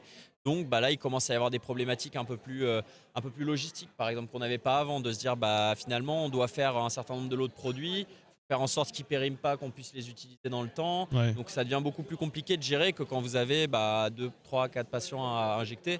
Vous avez un lot, vous l'injectez, c'est fini. Là, si vous en avez 60 à faire, que potentiellement il va se passer 1 an entre le premier et le deuxième, etc., là, ça devient très différent à calculer. Et là, vous avez besoin de quelqu'un dédié à ça et donc vous embauchez quelqu'un. Pareil, si vous travaillez sur... nous, on va commencer à avoir des autorisations de mise sur le marché. C'est un peu la phase finale clinique. Pareil, là, ça veut dire que vous allez devoir faire des validations, prouver aux autorités des choses très précises. Et ça, pareil, c'est des compétences, c'est une expertise. Et donc, vous allez embaucher quelqu'un de dédié à ça. Donc, Ok. voilà, on va dire que l'effectif, il peut augmenter, il peut baisser. Ça dépend des besoins, quoi. L'industrie pharmaceutique, c'est plutôt un frein ou plutôt une aide pour vos recherches? Alors, l'industrie pharmaceutique, nous, on est une association à but non lucratif. Historiquement, en fait, le Généton a monté des installations de production qui s'appelaient Généton Bioproduction. Donc, on avait créé nos propres installations de production de nos traitements. Alors, est-ce que l'industrie pharmaceutique est un frein pour nous? C'est pas un frein parce que, comment dire, nous on peut avoir des partenariats avec des industries pharmaceutiques sur certains projets. On travaille main dans la main avec des industries pharma et heureusement parce que parfois on n'a pas les fonds nous de le faire seul. Et du coup, sans cette aide-là, en fait, on n'irait pas au bout de ce qu'on doit faire. Donc, je dirais pas que c'est un frein. Je dirais qu'au contraire, ça peut parfois même être une aide dans la forme de partenariat, quoi. Et il y a d'autres génétons qui existent en Europe? D'autres Alors, associations à but non il lucratif? y a d'autres modèles qui existent. Alors, je sais, moi, je suis franco-belge. En Belgique, on a le Télévis. C'est pas un Ok. laboratoire, mais il y a un événement de solidarité aussi. En Italie, il y a un téléthon italien aussi avec des laboratoires de recherche. Donc, nous, on a beaucoup d'Italiens au Généton parce que justement, il y a cette Fait des expertise échanges? historique Ouais. de thérapie génique. Et voilà, donc il y a d'autres initiatives et c'est très bien, il en faut. Donc on a des collaborations avec eux. Voilà, c'est en bon terme, il n'y a pas de souci là-dessus. Moi, je vais avoir une question. Alors, je suis pas pour te mettre mal à l'aise, mais on en parlait tout à l'heure en stream. Ouais. Une question un peu plus politique profondément. Ouais. Est-ce que tu trouves pas que quelque part, ça dit quelque chose aussi de l'impuissance publique, le fait qu'il y ait besoin que le Téléthon existe pour financer ce genre de recherche? Est-ce que tu trouves pas ça un peu triste que tout ça soit pas la force publique finalement qui l'organise et qui... Alors encore une fois, moi je parle en mon nom propre et voilà, moi je suis pas là pour faire de la politique, c'est pas mon métier, mais Moi oui, mais un c'est peu, c'est sûr. pour ça que je te pose la Ouais, question. je me doute bien Ouais. sûr. Non, je pense que l'État a un rôle quand même, ça c'est sûr. L'État a un rôle d'assurer la santé de ses citoyens, ça c'est sûr. Après, comment le faire, ça je sais pas quelle est la meilleure matière. Il y a des modèles qui existent, hein, notamment le LFB, qui est le laboratoire de fractionnement des biotechnologies, qui va travailler sur tous les médicaments sanguins. Ça, c'est quelque chose qui est géré au niveau de l'État. Donc, il y a des choses qui existent. Après, est-ce que l'État a les capacités techniques d'expertise et les moyens de développer en son nom propre ce genre de structure? Je sais pas. Moi, c'est pas moi qui fais les budgets. Je peux pas répondre à ça. Mais dans un monde idéal, c'est sûr que l'idéal, c'est qu'en tout cas, il y a un modèle stable pour que ces traitements Et un modèle existent. stable qui ne dépende pas de la solidarité des dons des gens, quoi, ou bien au bon vouloir des gens. À l'heure actuelle, en tout cas, le modèle fonctionne comme ça. Donc, voilà, on peut faire des utopies. Et il fonctionne comme ça parce que précisément il y avait un besoin. Il y a un besoin, sinon le Généton n'existerait pas et je pense que la solidarité française est assez exemplaire et heureusement, hein, c'est important. Donc le monde est comme ça actuellement. Moi, je sais pas si c'est bien ou pas bien, je constate que ça fonctionne comme ça. Ouais. Pose pas trop de questions sur... tu fais que... On peut effectivement, on pourrait imaginer plein de choses. Il y a différentes formes de gestion des États, ou plus ou moins intégrées, plus ou moins contrôlées. Bon. Je pense qu'il y a des bons et des mauvais côtés dans tous les systèmes politiques après.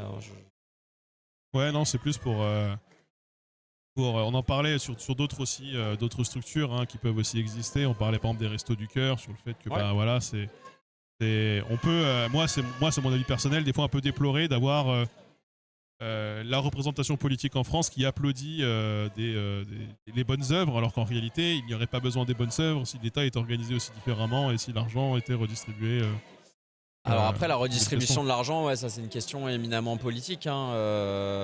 Moi, je pense que, enfin, moi, je suis d'avis qu'en tout cas, les points importants dans un État, c'est effectivement la santé, l'éducation. Voilà, je pense qu'on est à peu près tous d'accord là-dessus.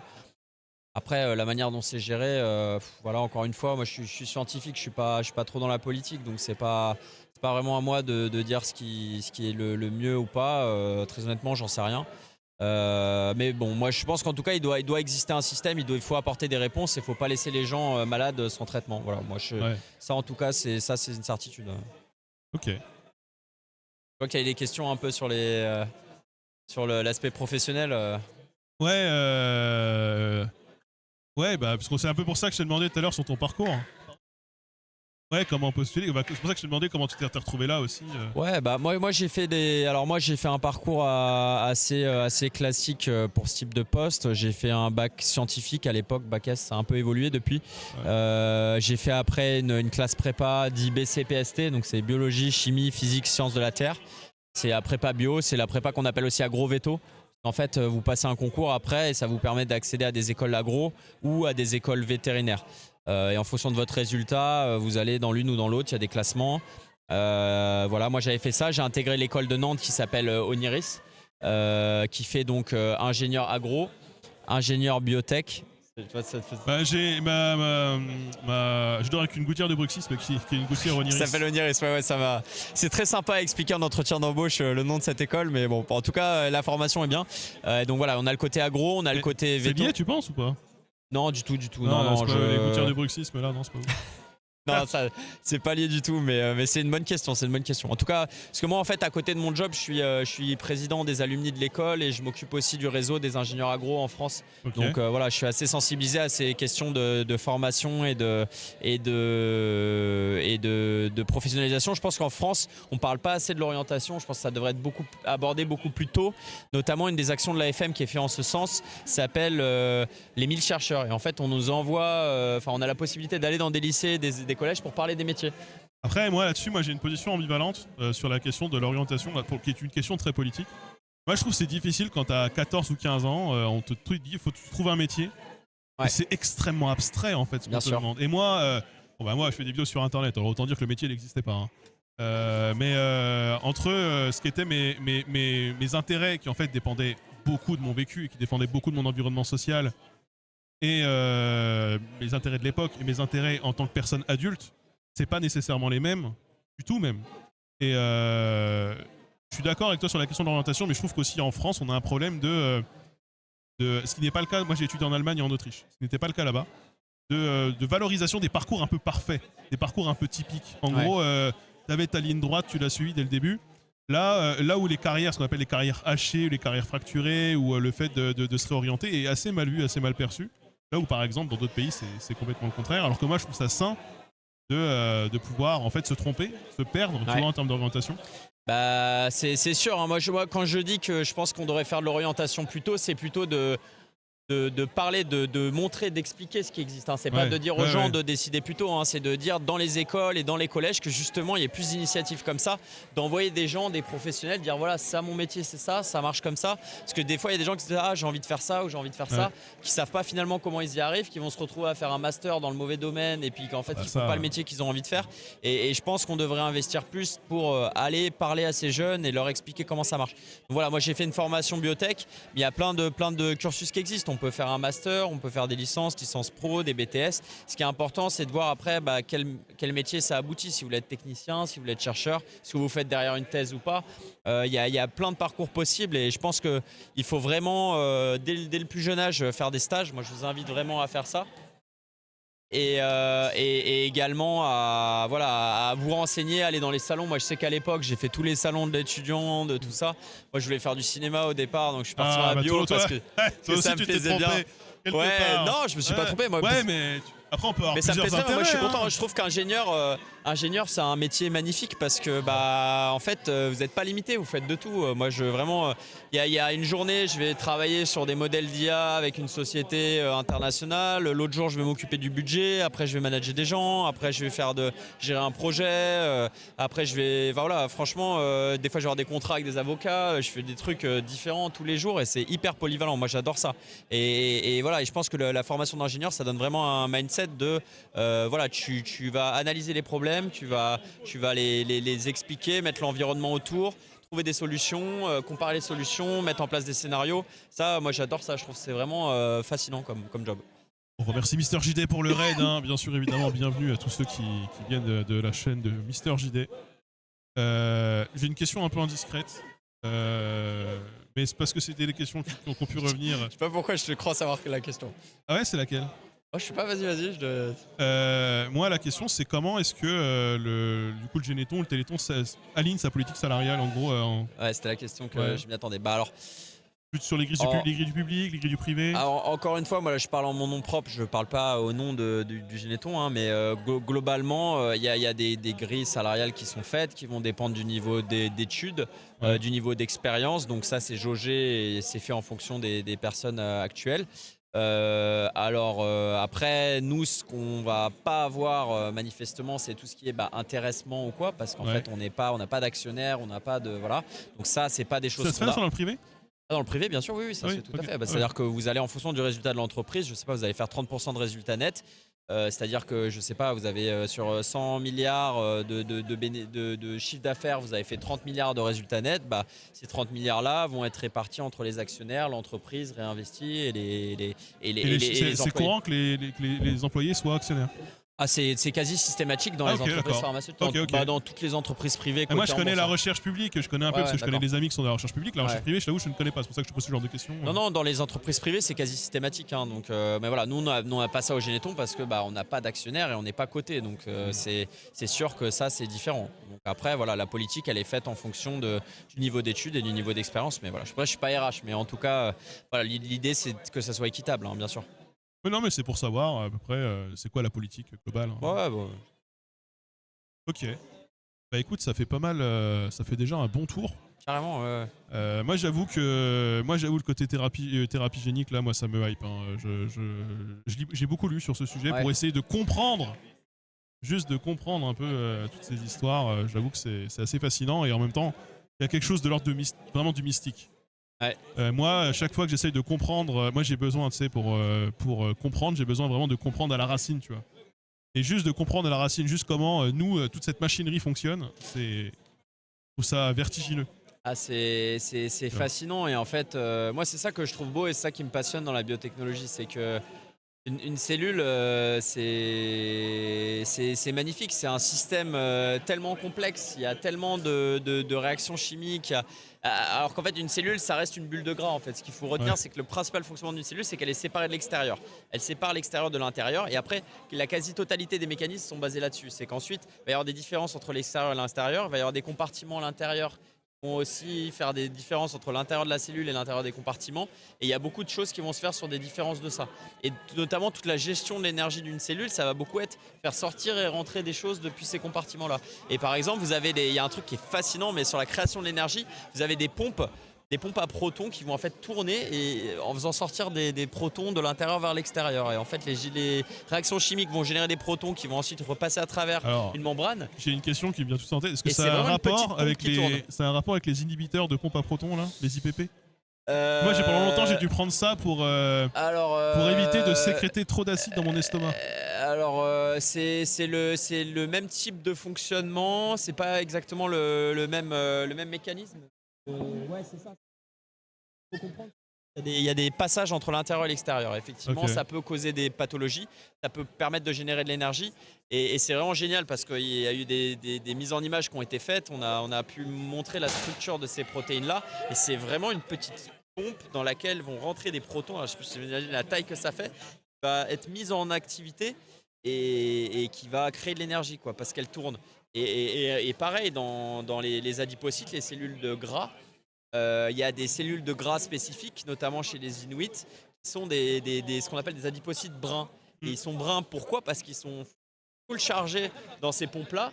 Et en fait, ils ont des mécanismes qui vont faire passer plein de protons. Et ça va générer de la chaleur et ça permet de réchauffer le corps. C'est incroyable de se dire qu'il y a des petits moteurs comme ça à l'échelle nanométrique qui ont été sélectionnés par toutes les années d'évolution. On fait que c'est ça qui marche quoi, dans les cellules. Là, j'ai une autre question qui me vient en tête. Ça va peut-être moins te concerner toi, mais peut-être que tu as des réponses. Ouais. On parle, en ce moment, on en parle de plus en plus, hein, souvent même, y compris des ingénieurs et des scientifiques que je connais qui déplorent un peu qu'il y ait de plus en plus d'argent qui soit finalement détourné des activités concrètes vers de la communication. Globalement, de la communication ou ce genre de... Ouais. Est-ce que vous êtes concerné par ce genre de choses? Alors, ouais, il n'y a pas de souci. C'est la bienvenue. Ça arrive à passer? Ouais, on avait une discussion là sur là où va l'argent.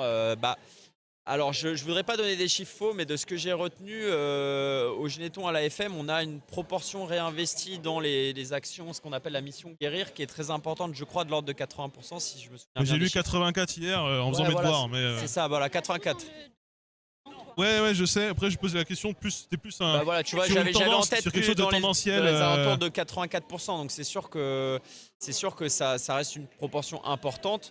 La communication va demander un certain budget, ça c'est sûr, parce que c'est aussi ça qui permet de trouver des investissements et de récolter de l'argent. Donc on va dire que il faut qu'on trouve des sources de financement. Donc en fait, mettre un peu d'argent pour en récupérer, c'est important finalement. Et c'est aussi important parce que c'est une association, mais il y a quand même des salariés, il faut quand même recruter des gens, il faut quand même il faut faire en sorte que les employés restent, il faut les attirer. Donc ça reste une réalité. Et quand vous n'avez pas d'intéressement parce que vous n'avez pas d'actionnaires, etc., il faut aussi d'autres arguments, il faut pouvoir mettre tout ça en œuvre. Après, à mon sens, moi, je n'ai pas la vision sur ces budgets-là et sur ces proportions-là. Donc, encore une fois, je parle en mon nom, mais voilà, il me semble que il y a forcément un peu de communication et je ne pense pas que les budgets qui sont investis dedans soient démesurés. Je pense qu'ils sont... C'était plus une question tendancielle, puisque effectivement on entend même des chercheurs, par exemple Jean Covici, j'ai entendu récemment un peu parler de cette idée il y aurait de plus en plus d'argent qui serait mis finalement dans les à côté. Mais je veux dire tendanciellement au global dans la société, hein, pas nécessairement que pour vous. Donc je pose la question pour vous. Voilà. Non, c'est une bonne question. Moi, je saurais pas dire oui ou non. J'avoue qu'à mon niveau, je n'ai pas la visibilité là-dessus. C'est peut-être. Voilà, j'ai pas l'impression que ça soit le cas là où je bosse. Après, effectivement, je pense que la communication c'est important quand même. Ouais. Ça a des vrais impacts sur les entreprises et sur les... L'exploitation et la souffrance infligée aux animaux dans ces laboratoires. La position. Ah oui, tout à l'heure tu as parlé d'expérimentation animale sur les chiens. Ouais. Alors, ce qui est fait maintenant et ce qui est vraiment une avancée importante, c'est qu'on travaille sur des organoïdes. En fait, les organoïdes, je parlais tout à l'heure des cellules souches, mais maintenant on a développé des modèles qui vont permettre en fait de recréer un mini-organe à partir de cellules souches en laboratoire. Et donc vous allez pouvoir tester les traitements sur ces organoïdes-là. Et donc ça va permettre de limiter la recherche animale. Et donc ça, c'est une vraie avancée et la réglementation avance beaucoup dans ce cadre-là. Voilà, il s'avère que de toute façon, il y a des règles d'éthique et il y a des règles qui sont faites pour que tout soit fait correctement. Et il y a une réglementation qui impose toujours en fait des essais sur les animaux pour valider les traitements. Donc la réglementation oblige ça à l'heure actuelle. Oui, vous êtes obligé de passer par cette étape d'un point de vue légal. C'est obligatoire. Voilà. Donc il y a c'est obligatoire. Donc on est obligé de suivre la loi. Donc je peux pas dire plus que ça. Donc si la problématique, ça serait dans ce cas-là de changer la loi, mais il faudrait être sûr d'avoir quelque chose qui soit aussi représentatif. Mais en tout cas, nous, on travaille sur les organoïdes pour justement éviter ça. Ouais. Tu peux te présenter peut-être. Alors, il va falloir que tu parles dans le micro. Ouais, carrément. Ouais, je crois qu'il faut qu'il se passe proche. Ouais, il faut vraiment parler dedans. Après, tu peux le dévisser et le rapprocher. Regarde, on se met côte à côte. Comme ça. Alors moi je suis Laetitia. Bonjour Laetitia. Bonsoir Laetitia. Bonsoir. Je suis aussi Loupide parce que je suis streameuse à côté. D'accord. Pour la Myocorp qu'on stream là-bas, derrière par là. Ok, tu sais que je connais personne ici. Mais nous on est là, en fait, alors du coup moi j'ai plein de casquettes, donc ça dépend laquelle tu veux. Bah vas-y, fais-nous un... Alors à la base moi je suis une patiente concernée par une maladie qui est soutenue dans le Téléthon. Je fais partie de ceux qui ont des traitements en plus. Par les traitements, j'ai eu des essais cliniques, enfin moi j'ai passé toutes les étapes. Je fais aussi, je suis représentante des patients d'un point de vue national et international. Je suis responsable de groupe d'intérêt, donc c'est un groupe de bénévoles à l'intérieur de la FM Téléthon. Je suis responsable d'un groupe de bénévoles européens. Et je suis streameuse à côté pour donc la Myocorp. On est une chaîne de stream où on n'est que des streamers concernés par la maladie. Ok. Pour parler dessus, on a une émission culture, on a plein de trucs à côté. Et à côté, je suis aussi ingénieure en informatique. Des choses. Non, mais et là, actuellement, j'ai commencé à distance un CAP en broderie d'art parce que je m'ennuie des fois. Et moi, je me plains de pas avoir le temps, vraiment. De... C'est impressionnant en tout cas. Okay, je dors pas, non, je rigole. Et est-ce que tu peux nous parler du coup de ta pathologie ou ouais. Du coup, moi, j'ai une amyotrophie spinale infantile de type 2. T'en parlais tout à l'heure. Okay. C'est nous qui avons visité les labos ISTEM il y a 2 semaines, 3 semaines, quelque chose comme ça. J'ai envoyé toute l'équipe les visiter. Moi, j'étais bloquée chez moi parce que mon ascenseur était en panne. Du coup, j'ai organisé pour tout le monde. La Myocorp, c'est avec un underscore au bout, mais ça s'écrit comme ça. Voilà. Et du coup, moi, c'est une maladie qui en fait fait que on ne crée pas bien et on gère pas bien une protéine qui permet de faire la liaison entre le nerf et le muscle. Donc, comme il n'y a pas de liaison, le muscle se dégrade puisqu'il n'est pas assez stimulé. Et donc, c'est dégénératif. Il y a plusieurs types. Donc, moi, je suis un type 2. Ah, baisse un peu le gate. Ah oui, il faudrait rapprocher un peu le micro. Sinon, tu peux dévisser là. Non, regarde, je me rapproche. Ou je peux te je vais faire le perchiste. Mais tu tires un peu, comme ça au moins il y a un peu de jeu. Ouais, j'ai une réalisatrice à un parc caméra. Waouh, merci. Toi, tu peux revisser, mais en vrai, tu peux tirer, il y a du... Mais c'est vrai qu'en fait, je baisse pas trop le gate parce qu'après, on entend tout ce qui se passe. Il y a du bruit. Et puis, et tout le monde est bruyant. Les échecs, c'est bruyant. J'ai appris ça en jouant à côté d'un joueur d'échecs.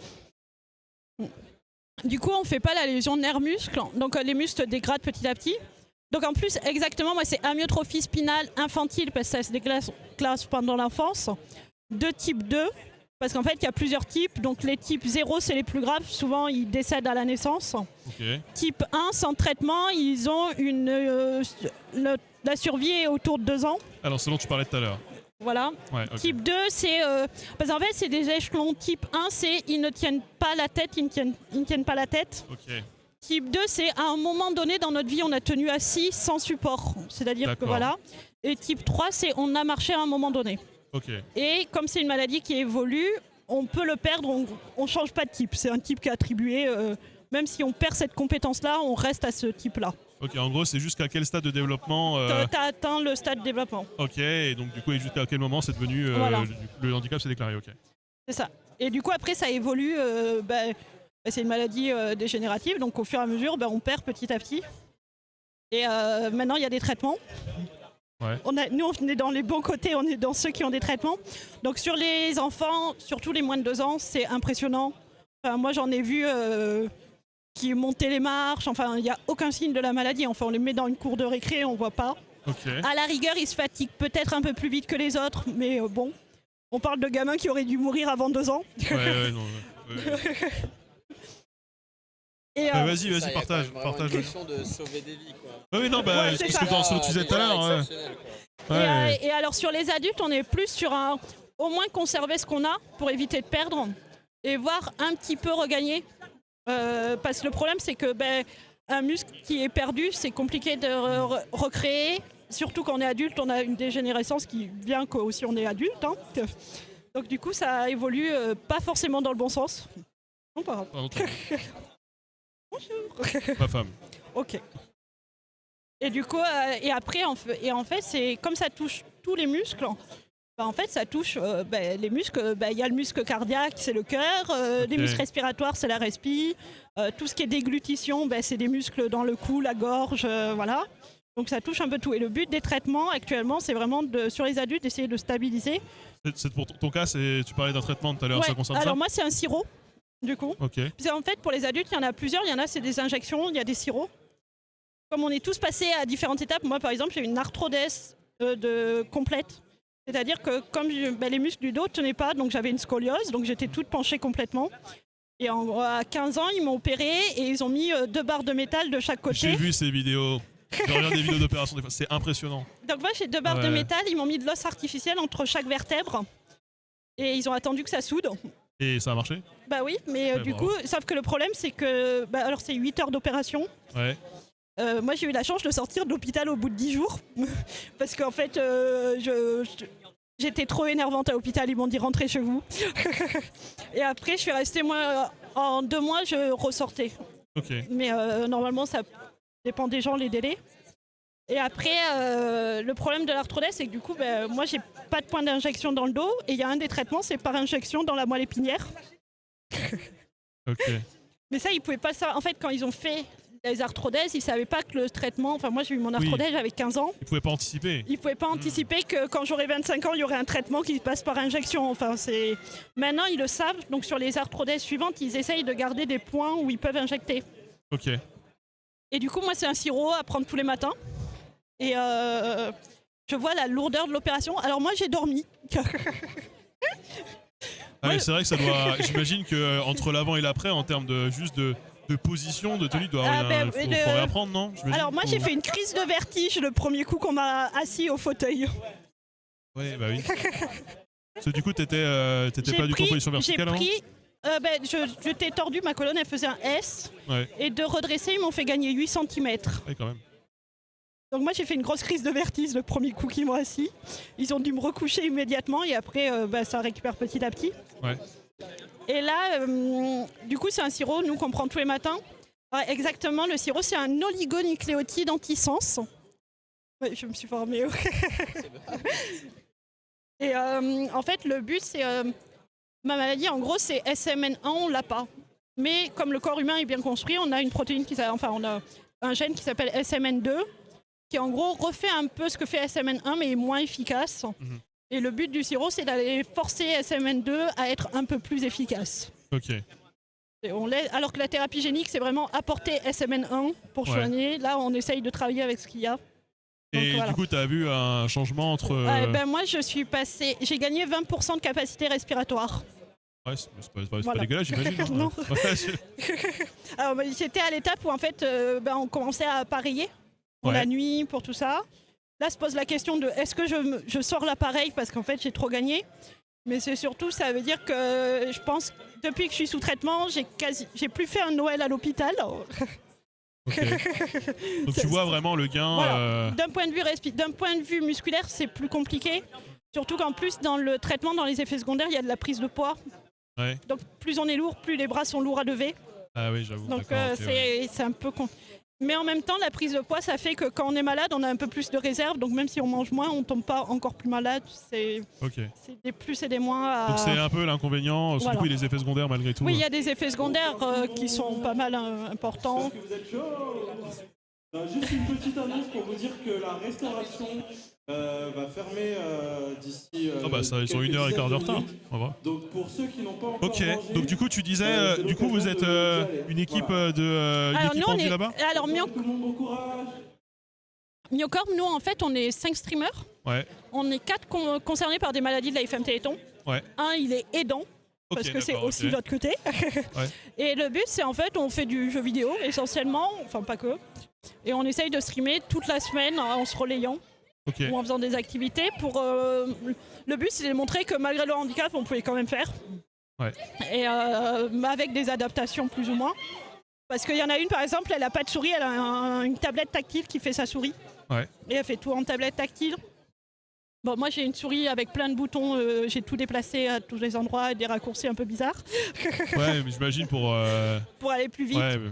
Parce que moi je joue à League of Legends, alors il faut être un peu rapide. Oh là là, non. Cette discussion prend fin maintenant. Je peux pas. C'est vraiment ce jeu de l'enfer. Mais je stream pas du League of Legends. Là j'ai streamé dernièrement, j'ai fait du Cult of the Lamb par exemple. Et on est un petit agneau et on fait une petite secte. Oh. Voilà, c'est très mignon. C'est un concept. Et après on essaye de faire aussi des parties un peu plus, j'allais dire chat, discussion. Ouais. Notamment au travers d'une émission où on parle de tout ce qui est jeux vidéo, livres, séries. Ouais, produits culturels. Produits culturels. Ouais. Donc on en a un demain matin à 10h, nous on fait spécial un handicap. Ok. Comment et montrer le handicap dans les films, les séries, la pop culture de nos jours. Ok. Voilà. Jeu de l'enfer, je Ouais, confirme. ça m'a fait Mais rire. Darry Smile, je le connais, je l'ai vu jouer à League of Legends. Il sait de quoi je parle. Ça me rend fou. Il y a un Ils disent, oh, on se lance une sur, petite partie pour se détendre. Et après, ils sont tous en train de gueuler. Je sais pas, ça détend vachement votre jeu. Quel enfer. Voilà. Et à côté, je suis représentant des patients. Ouais, En plus. alors, mais tu sais, du coup, tout ça, ça m'intéresse parce que j'imagine qu'il y a des personnes ici avec qui tu pourras me mettre en lien si on veut les faire intervenir demain, par exemple. T'as besoin, tu dis. Bah, si jamais t'as l'air d'avoir toutes ces casquettes, t'as l'air de peut-être bien cibler la bonne personne sur le bon sujet. Ça dépend de quoi t'as vu. Ouais, bah, on en discutera après. Je pense que tu pourras nous aider. Ouais. Bah, ok, bah, c'est. Puisque du coup, en fait, tout ce qui est représentant des patients, c'est en fait la loi européenne a imposé que quand une décision est prise concerne des patients, il faut qu'il y ait un représentant des patients Ok. pour dire si c'est ok ou pas pour un patient. Non, mais enfin, C'est pas, Ah non, mais je c'est pas une personne de confiance, c'est vraiment sur des décisions, j'allais dire, complètement théoriques. Par exemple, qu'est-ce qu'on met dans un formulaire de consentement que va signer un patient. En gros, il faut un représentant des concernés, quoi. Voilà. Ouais. ok. Et là, ils se sont dit qu'ils pouvaient attendre que les médecins aient des myopathies, Ouais. ce qui est long, où ils pouvaient former les patients à comprendre le langage des médecins pour Ouais. intervenir. Et donc après, on peut être souvent ça peut être ou sur des, on relit les essais cliniques, on relit les documents techniques que peuvent produire, voilà, pour donner, pour dire que par exemple, faire un électromyogramme à un gamin de 5 ans tous les 3 mois, c'est complètement débile, c'est Ouais. douloureux et ça sert à rien dans certaines maladies. Ok. Les biopsies et tout ça. C'est ça. d'avoir des- Ok.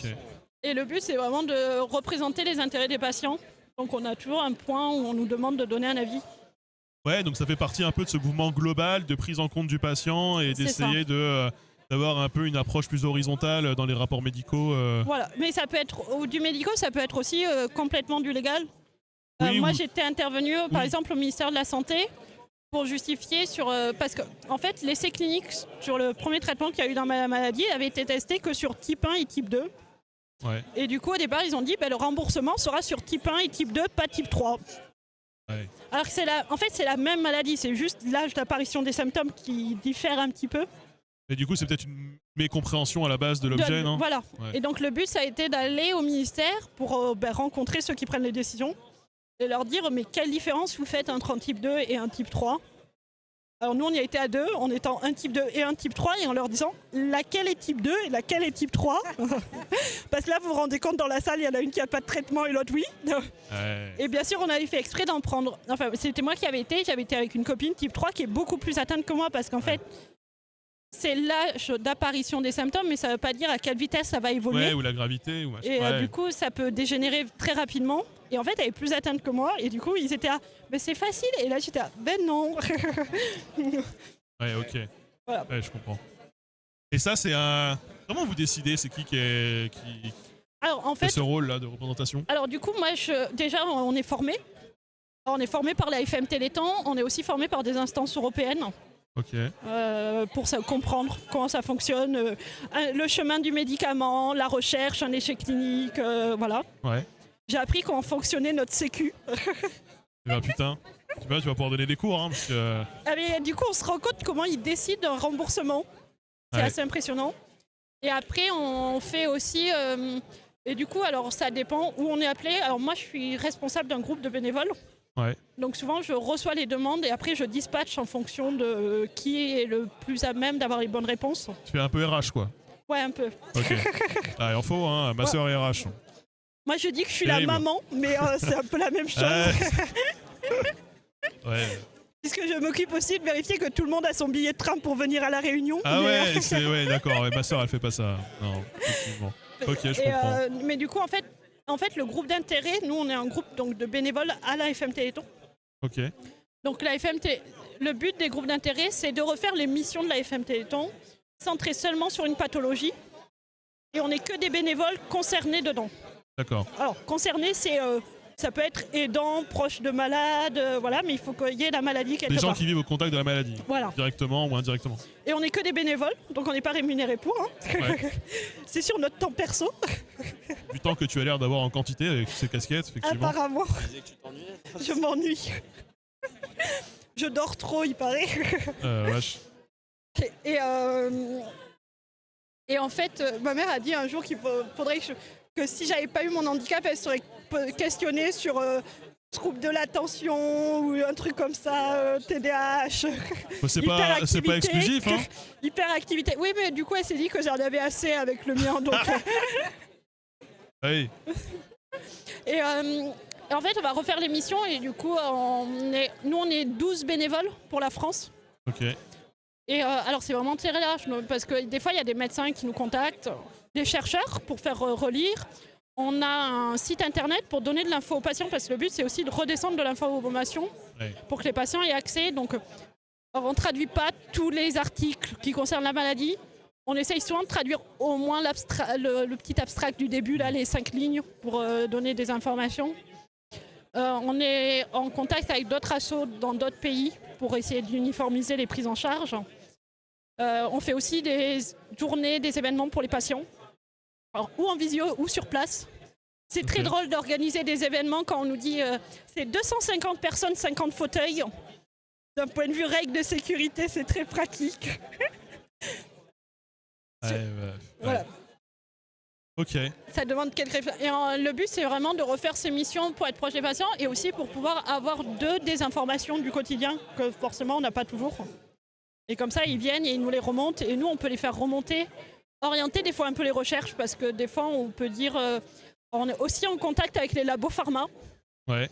Et du coup, ça nous permet aussi de faire remonter les problématiques des patients et qu'ils puissent travailler dessus.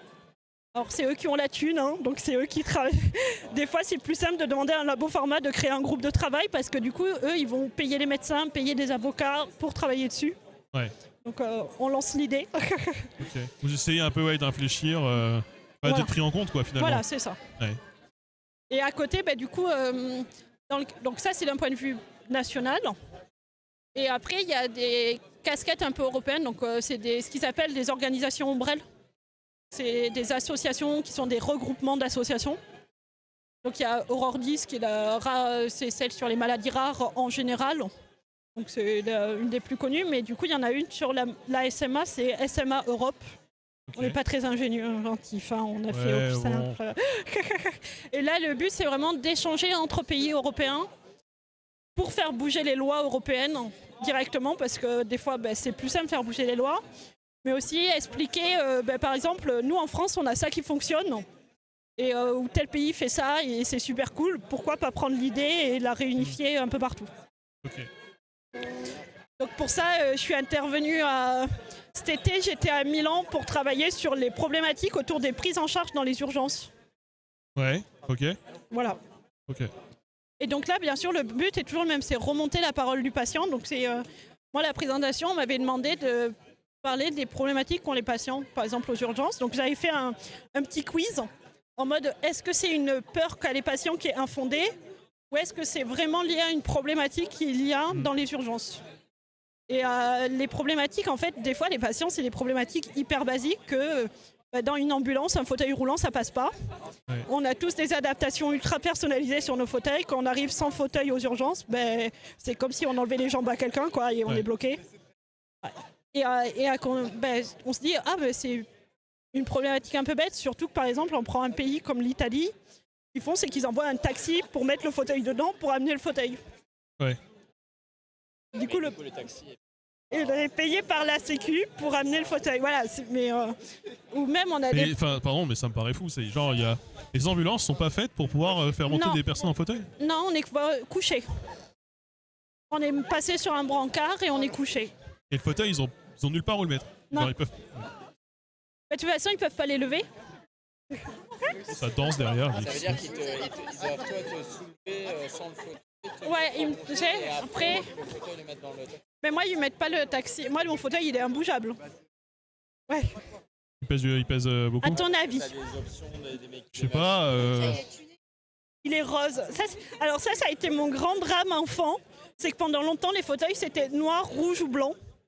Et quand j'ai eu 20 ans, ils ont commencé à dire « Ah, maintenant, il y a rose ». Et depuis que j'ai 20 ans, chaque fois, je cause « Rose ». Je saurais vraiment pas dire. Je sais pas, 50 kilos. Celui-là, il pèse 200 kilos. Oh la vache, sa mère. Ouah, 200 kilos, c'est lourd pour un fauteuil. Ah ouais, non, ça paraît pas du tout. Ah ouais. Non, ils ont pas. Alors du coup, je suis désolé, je pense à un truc qui va paraître très bizarre, mais tu sais, nous on a fait rénover notre maison et du coup on a dû faire des calculs de structure pour le plancher. Et j'ai appris qu'un plancher béton tient entre 250 et 300 kilos au mètre carré. Ouais. Et du coup, est-ce qu'il y a des endroits où tu ne peux pas accéder à cause du poids du fauteuil, par exemple? Alors, il y a, dans les trucs tout bêtes, les monte-charges, là où il faut tenir le petit bouton pour monter, pour monter 3 marches, Ouais, la limite de poids, elle est à 250 kg. ouais, Mon fauteuil vide fait 200 kg. bah ouais. T'as pas intérêt à faire plus de 50 quoi. Voilà. Mais les ascenseurs, par exemple, j'imagine, des trucs comme Alors, ça. ces petits ascenseurs-là, c'est ma hantise parce qu'une fois sur deux, s'ils sont vraiment à la limite, ils se mettent en alarme, je suis bloquée. Oh la vache. Ah oui, C'est dingue d'accord. qu'un appareil fait adapté au... Ah, mais C'est ça. C'est- Alors après, en France, on met souvent une marge de 10% sur les ascenseurs, donc normalement, je m'en sors. Mais 10%, c'est pas tant, j'aurais pensé que les marges auraient été beaucoup plus Et importantes. alors, j'ai découvert un coup en Espagne, qu'en Espagne, ils mettent 0%. Ah oui, d'accord. Et du coup, j'ai fait 3 jours. Ma soeur m'a détesté. On est parti 3 jours en Espagne. Je suis été bloquée 4 fois dans un ascenseur. Et du coup, c'est des problématiques à laquelle tu dois réfléchir, genre le poids du fauteuil quand tu vas Mais- quelque part. Mais il y a plein de trucs comme ça. Ne serait-ce que réserver un avion, c'est un parcours Ouais. énorme. Même réserver un billet de train, c'est très drôle à faire. Question de... Ça marche quand t'as... Ouais. Question-là. Ouais, l'avion, Est-ce que il- tu dois payer un Non. fauteuil ou- Alors non, parce que du coup, automatiquement, on rentre dans les... Alors, je vais parler du cas Air France, mais maintenant les compagnies, en tout cas en Europe, ils ont obligation de prendre le fauteuil. Mais le fauteuil est mis en soute. Ok. Donc c'est-à-dire qu'on laisse le fauteuil et il part en soute. On lui dit au revoir. Sachant que c'est de l'électronique, enfin ce fauteuil il vaut 30 000 €. Donc quand on sait comment ils traitent les valises, c'est le moment où on stresse un petit peu. Et en cas de correspondance, du coup. Non. Et du coup, en fait, nous quand on arrive donc à l'étage, on est censé faire un transfert sur un fauteuil manuel Ouais. pour passer tous les postes de secours. Quand on arrive à la porte de l'avion, on transfère sur un autre fauteuil manuel qui est plus petit, qui passe dans les allées de l'avion. Ouais. Alors on rentre de dos dans un avion. Jamais rentré de face dans un avion. Il est à toi ou c'est la Non, compagnie c'est la qui a- compagnie qui l'a. Et après, de là, on peut transférer. Et il faut transférer. Donc en fait, quand on prend le billet, il faut qu'on prévienne qu'on est en fauteuil roulant. Et du coup, on a tout un tas de... Donc moi, je suis une Charlie. Je me suis dit qu'un jour, je viendrais habillée rayée blanc et rouge avec un petit bonnet. Parce que chaque fois, quand ils parlent dans les talkie-walkie, ils sont là. Je suis avec la Charlie. Ben merci, j'ai un nom. Mais en fait, c'est un nom de code qui dit que je ne peux pas marcher et pas du tout me lever, même tenir en position debout. Ok. Donc du coup, ils mettent toujours 2 personnes et les personnes, elles vont me transférer sur le siège de l'avion. Et après, du coup, je monte en première dans un avion. J'ai tout le monde qui rentre dans l'avion et quand on atterrit, je descends en dernière. Ouais. Donc globalement, un trajet d'avion, il me faut en gros le temps de vol plus 4 heures à peu près. Et je te parlais des correspondances parce que moi, la seule fois où j'ai dû faire une correspondance, moi, je prends très peu l'avion. Et pour le travail, on m'a fait prendre l'avion pour aller à Nice. Et j'ai dû changer à Lyon. Et en fait, c'était le même avion. Mais ils ont fait descendre tout le monde pour les faire remonter. Mais par contre, tes bagages, eux, ils restent dans l'avion. Et dans ce cas-là, on garde les fauteuils manuels. Mais ils te font redescendre quand même. Ouais. Ah ouais, la vache. Et alors moi, à Lyon, Ouais, j'imagine. j'ai eu la blague parce qu'il y a 2 aéroports à Lyon. Ouais. Enfin, ils sont côte à côte, c'est 2 halls. Et moi, un coup, ils m'ont fait...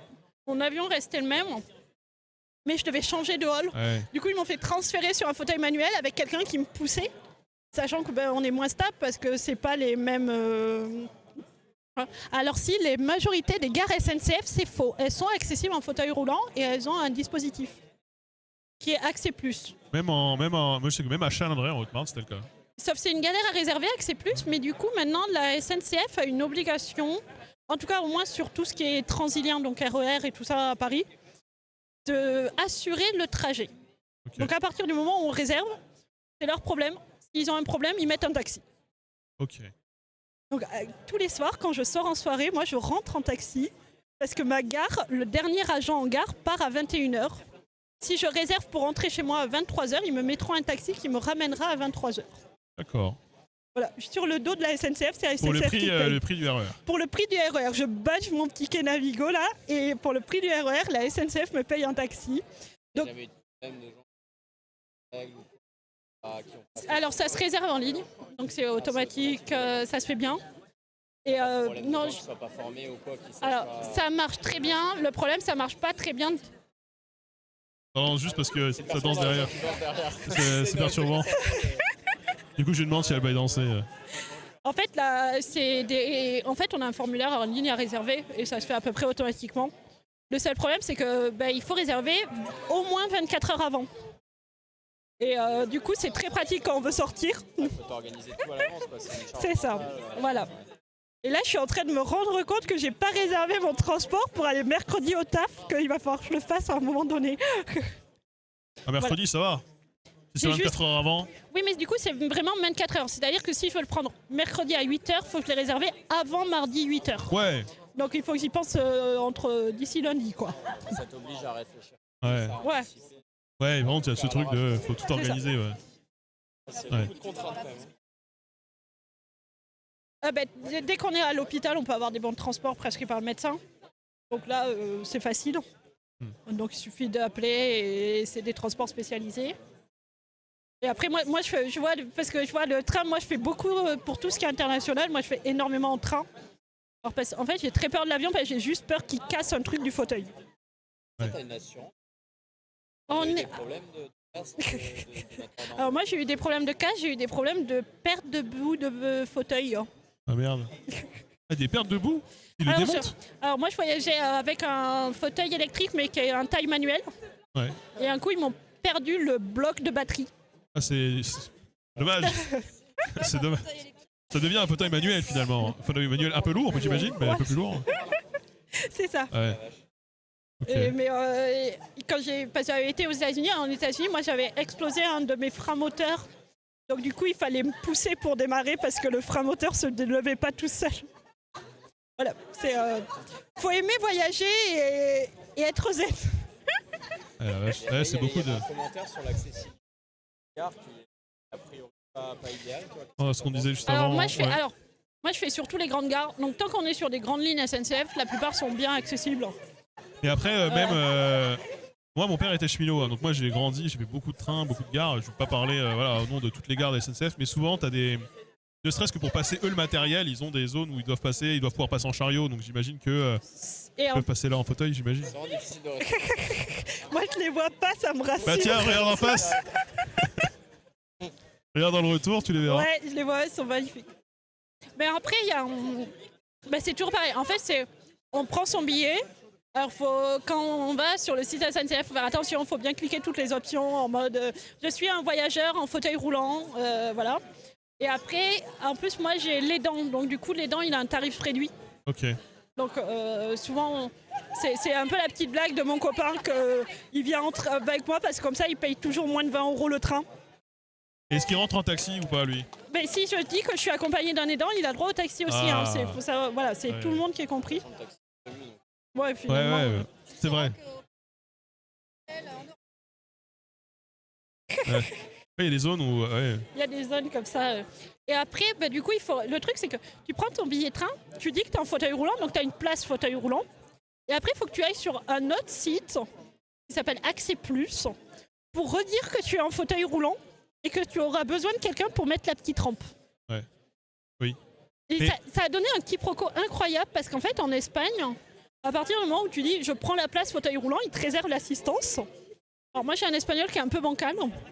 J'ai appelé leur assistance pour réserver la petite rampe. Du coup, tu l'as eu 2 fois? Et du coup, le mec ne comprenait pas ce que je voulais. Ah oui.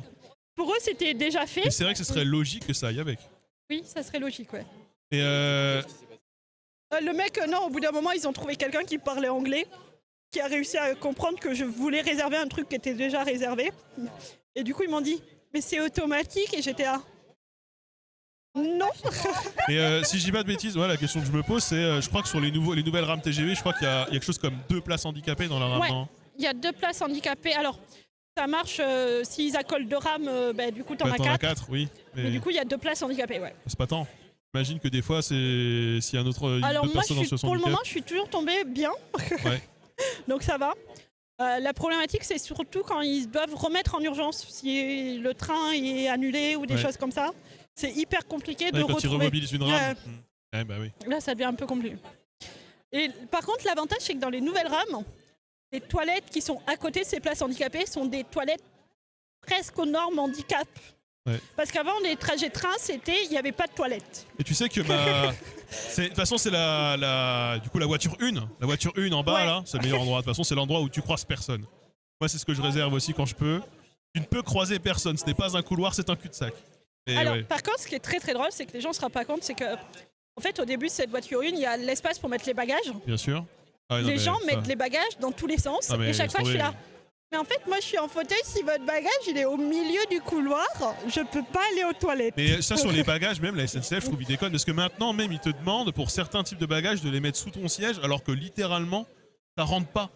Et Mais le chat, je comprends pas cette logique. le chat, il faut le prendre sur les genoux. Hein. Ouais, bien sûr.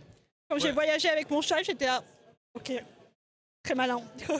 Non, mais ils font la. Ah, le chat, en fait, un chat, il faut payer un billet, mais le chat n'a pas de place. C'est comme les chiens, comme les petits chiens. Ouais, C'est- alors moi, je l'avais mis sur la tablette devant moi, hein, mais... Les petits chiens, c'est pareil, il y a une taille. En fait, il faut qu'ils puissent rentrer dans un panier ou dans une caisse de transport. Sinon, c'est un autre billet. Moi, j'ai un pote qui a un gros chien, sinon, c'est un autre billet plus cher. Ouais, c'est ça. Ouais. C'est selon la taille. Et je pense à ça parce que, de toute façon, la SNCF, sur la question des bagages, ils évoluent vers un modèle un peu de l'aérien, de Ryanair, etc., à te forcer en fait à réduire la taille de tes bagages. Fait qu'il y a de moins en moins d'espace de bagages, mais les gens voyagent avec des bagages, donc c'est Ouais. c'est vraiment très chiant. Et alors, il faut savoir que l'assistance Accès Plus, quand on la réserve, il précise bien que du coup, on aura quelqu'un pour nous aider et cette personne ne peut porter un bagage que de, je sais plus, 15 kilos ou un truc comme Ouais, ça. ouais. Ils ont mis une limite de poids en mode elle pourra aider que pour un bagage de 15 kilos. Voilà. Et il faut être là 30 minutes avant son train. Ouais.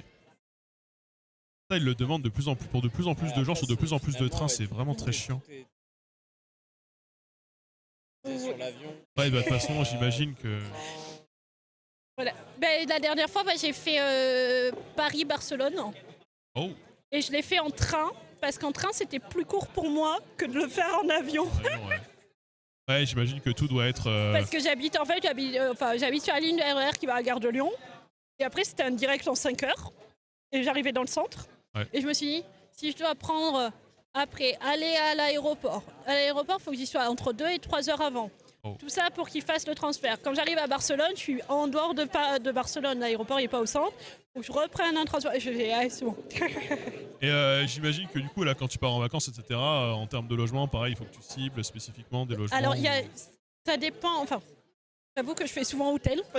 Parce que les normes, enfin, en tout cas, en France, les normes ont imposé que les hôtels, ils sont à peu près tous aux mêmes normes. Ouais. Il y a des normes de base sur des distances, des tailles ou tout ça.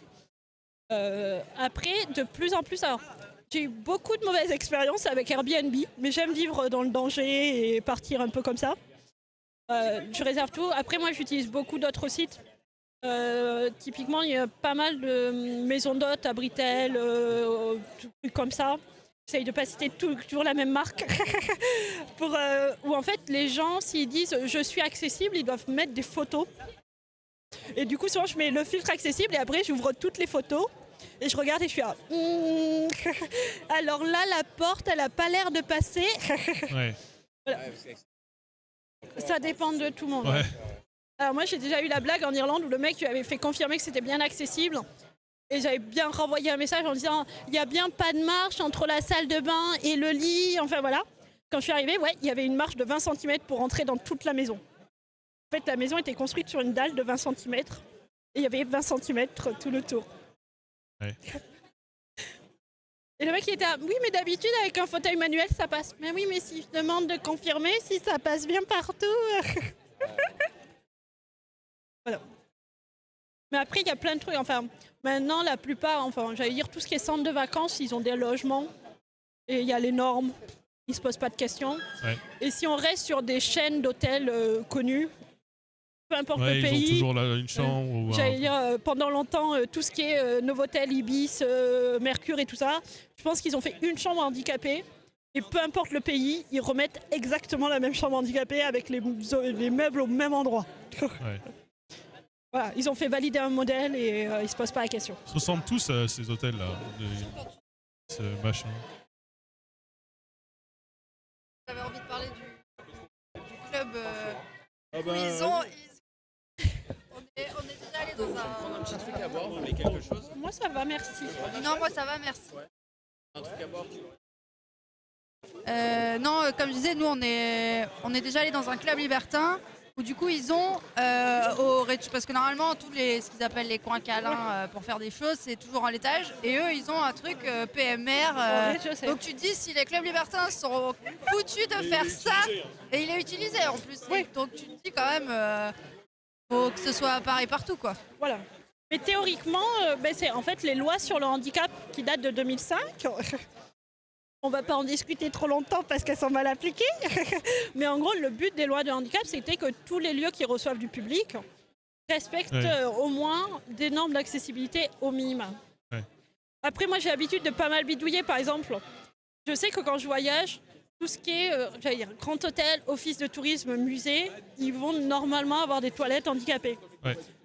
Donc, et la plupart du temps, les gens, ils osent pas, mais ça m'est déjà arrivé de manger à une terrasse d'un resto et finalement aller au resto d'à côté demander s'ils avaient des toilettes handicapées parce qu'en fait celui où j'avais mangé ils n'étaient Bien pas sûr, accessibles. t'as pas le choix. Et les gens ils disent pas non. Enfin la plupart du temps ils font bah oui ils comprennent, ils savent que c'est bloqué ou voilà. Ouais. Ok. Pour moi, J'ai déjà demandé pour avoir des intervenants pour demain. On en discute. De toute façon, moi, je vais très honnêtement pas tarder à couper. Ça fait déjà bientôt, ça fait bientôt 6 heures qu'on est en stream. On a fait quand même 4 heures de route pour venir. Oui. Du coup, je pense qu'on va pas tarder. Mais de toute façon, je vois l'heure et moi j'avais prévu de pas rentrer tard. Parce qu'en fait, un autre problème que les gens voient pas, c'est qu'en gros, la plupart des gens, quand ils rentrent chez eux, ça veut dire, allez, en 20 minutes, je pense qu'en 20 minutes, tu es dans ton lit. 30 minutes. Ouais, je sais pas trop. Après, moi, je suis insomniaque, alors c'est particulier, Bon, voilà. mais ouais. Tandis que, Mais oui, en fait, ouais. mais Si pareil, je peux. voilà. Et moi, demain matin, ils m'ont prévu le transport pour revenir à 8h30. Moi, il me faut 1h30 pour me préparer. Ouais.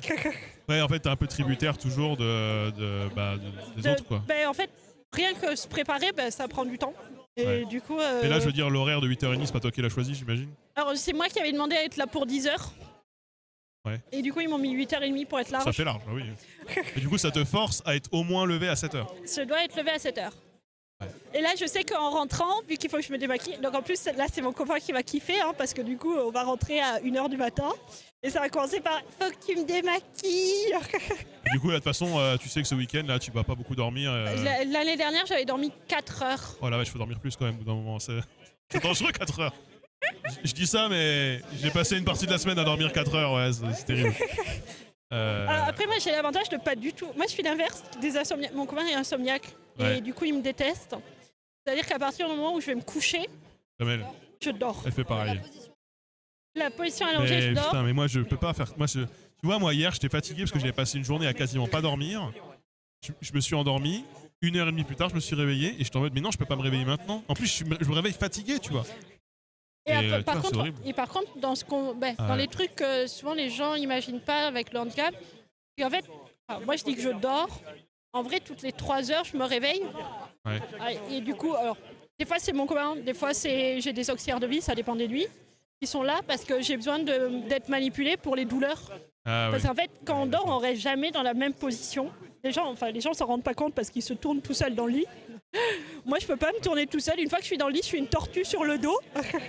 Donc, il faut quelqu'un pour tourner et déplacer. Et du coup, ça va être vraiment sur des... En plus, c'est hyper stressant pour la personne qui dort à côté. Voilà. Parce qu'on est réveillé sur des pics de douleur. Et donc, je me réveille souvent en hurlant. En mode, réveille-toi, j'ai mal comme ça. Et du coup, faut te mettre sur le côté, Faut Margot. me changer de côté ou tendre les jambes, plier les jambes, voilà. Ok, putain, je n'étais pas du tout au courant qu'il y avait ce genre de problématique, mais en fait, maintenant que tu le dis, oui, ça me paraît évident. Effectivement. Ouais, parce qu'en fait, on n'a pas assez de force pour se tourner. Alors après, au début, moi, j'avais assez de force quand j'étais petite. Ouais. J'avais au début assez de force. Et quand j'ai commencé à perdre la force, le but, ça a été... Parce que j'avais des parents qui... Moi, je suis la première dans ma famille, donc Ouais. c'était vraiment pas connu. Mes parents ont décidé de ne pas arrêter de travailler. Et du coup, ma mère a essayé de trouver des techniques pour retarder le plus longtemps possible le moment où j'allais l'appeler pour se réveiller. Et donc, petite, je dormais habillée en soie, dans des draps en soie, Ça glisse. parce que ça glisse. Et c'est smart. Voilà. Du Ouais. coup, pendant plusieurs années, la soie a suffi à ce que je puisse me retourner toute seule. Donc ça a économisé.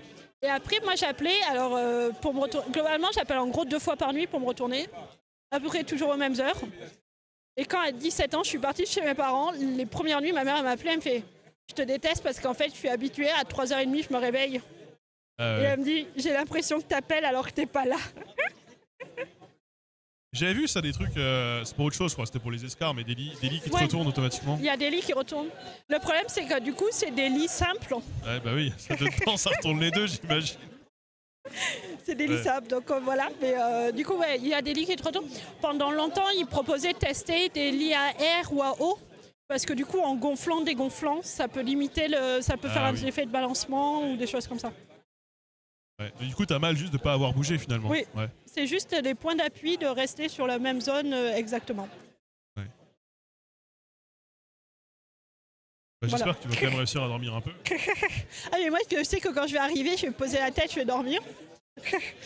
Mais en plus, dans les trucs un peu débiles, des fois, alors ça me fait... Maintenant, il s'est habitué, mais moi, j'ai un chat. Les chats, ça se couche sur les gens. Ouais, bah voilà. Voilà. Ouais, bah oui. Quand on a de l'hypersensibilité au toucher, un poids d'un chat sur des jambes, c'est une horreur. Mais du coup, il a fallu un peu de temps à mon chat de comprendre que c'était une zone interdite.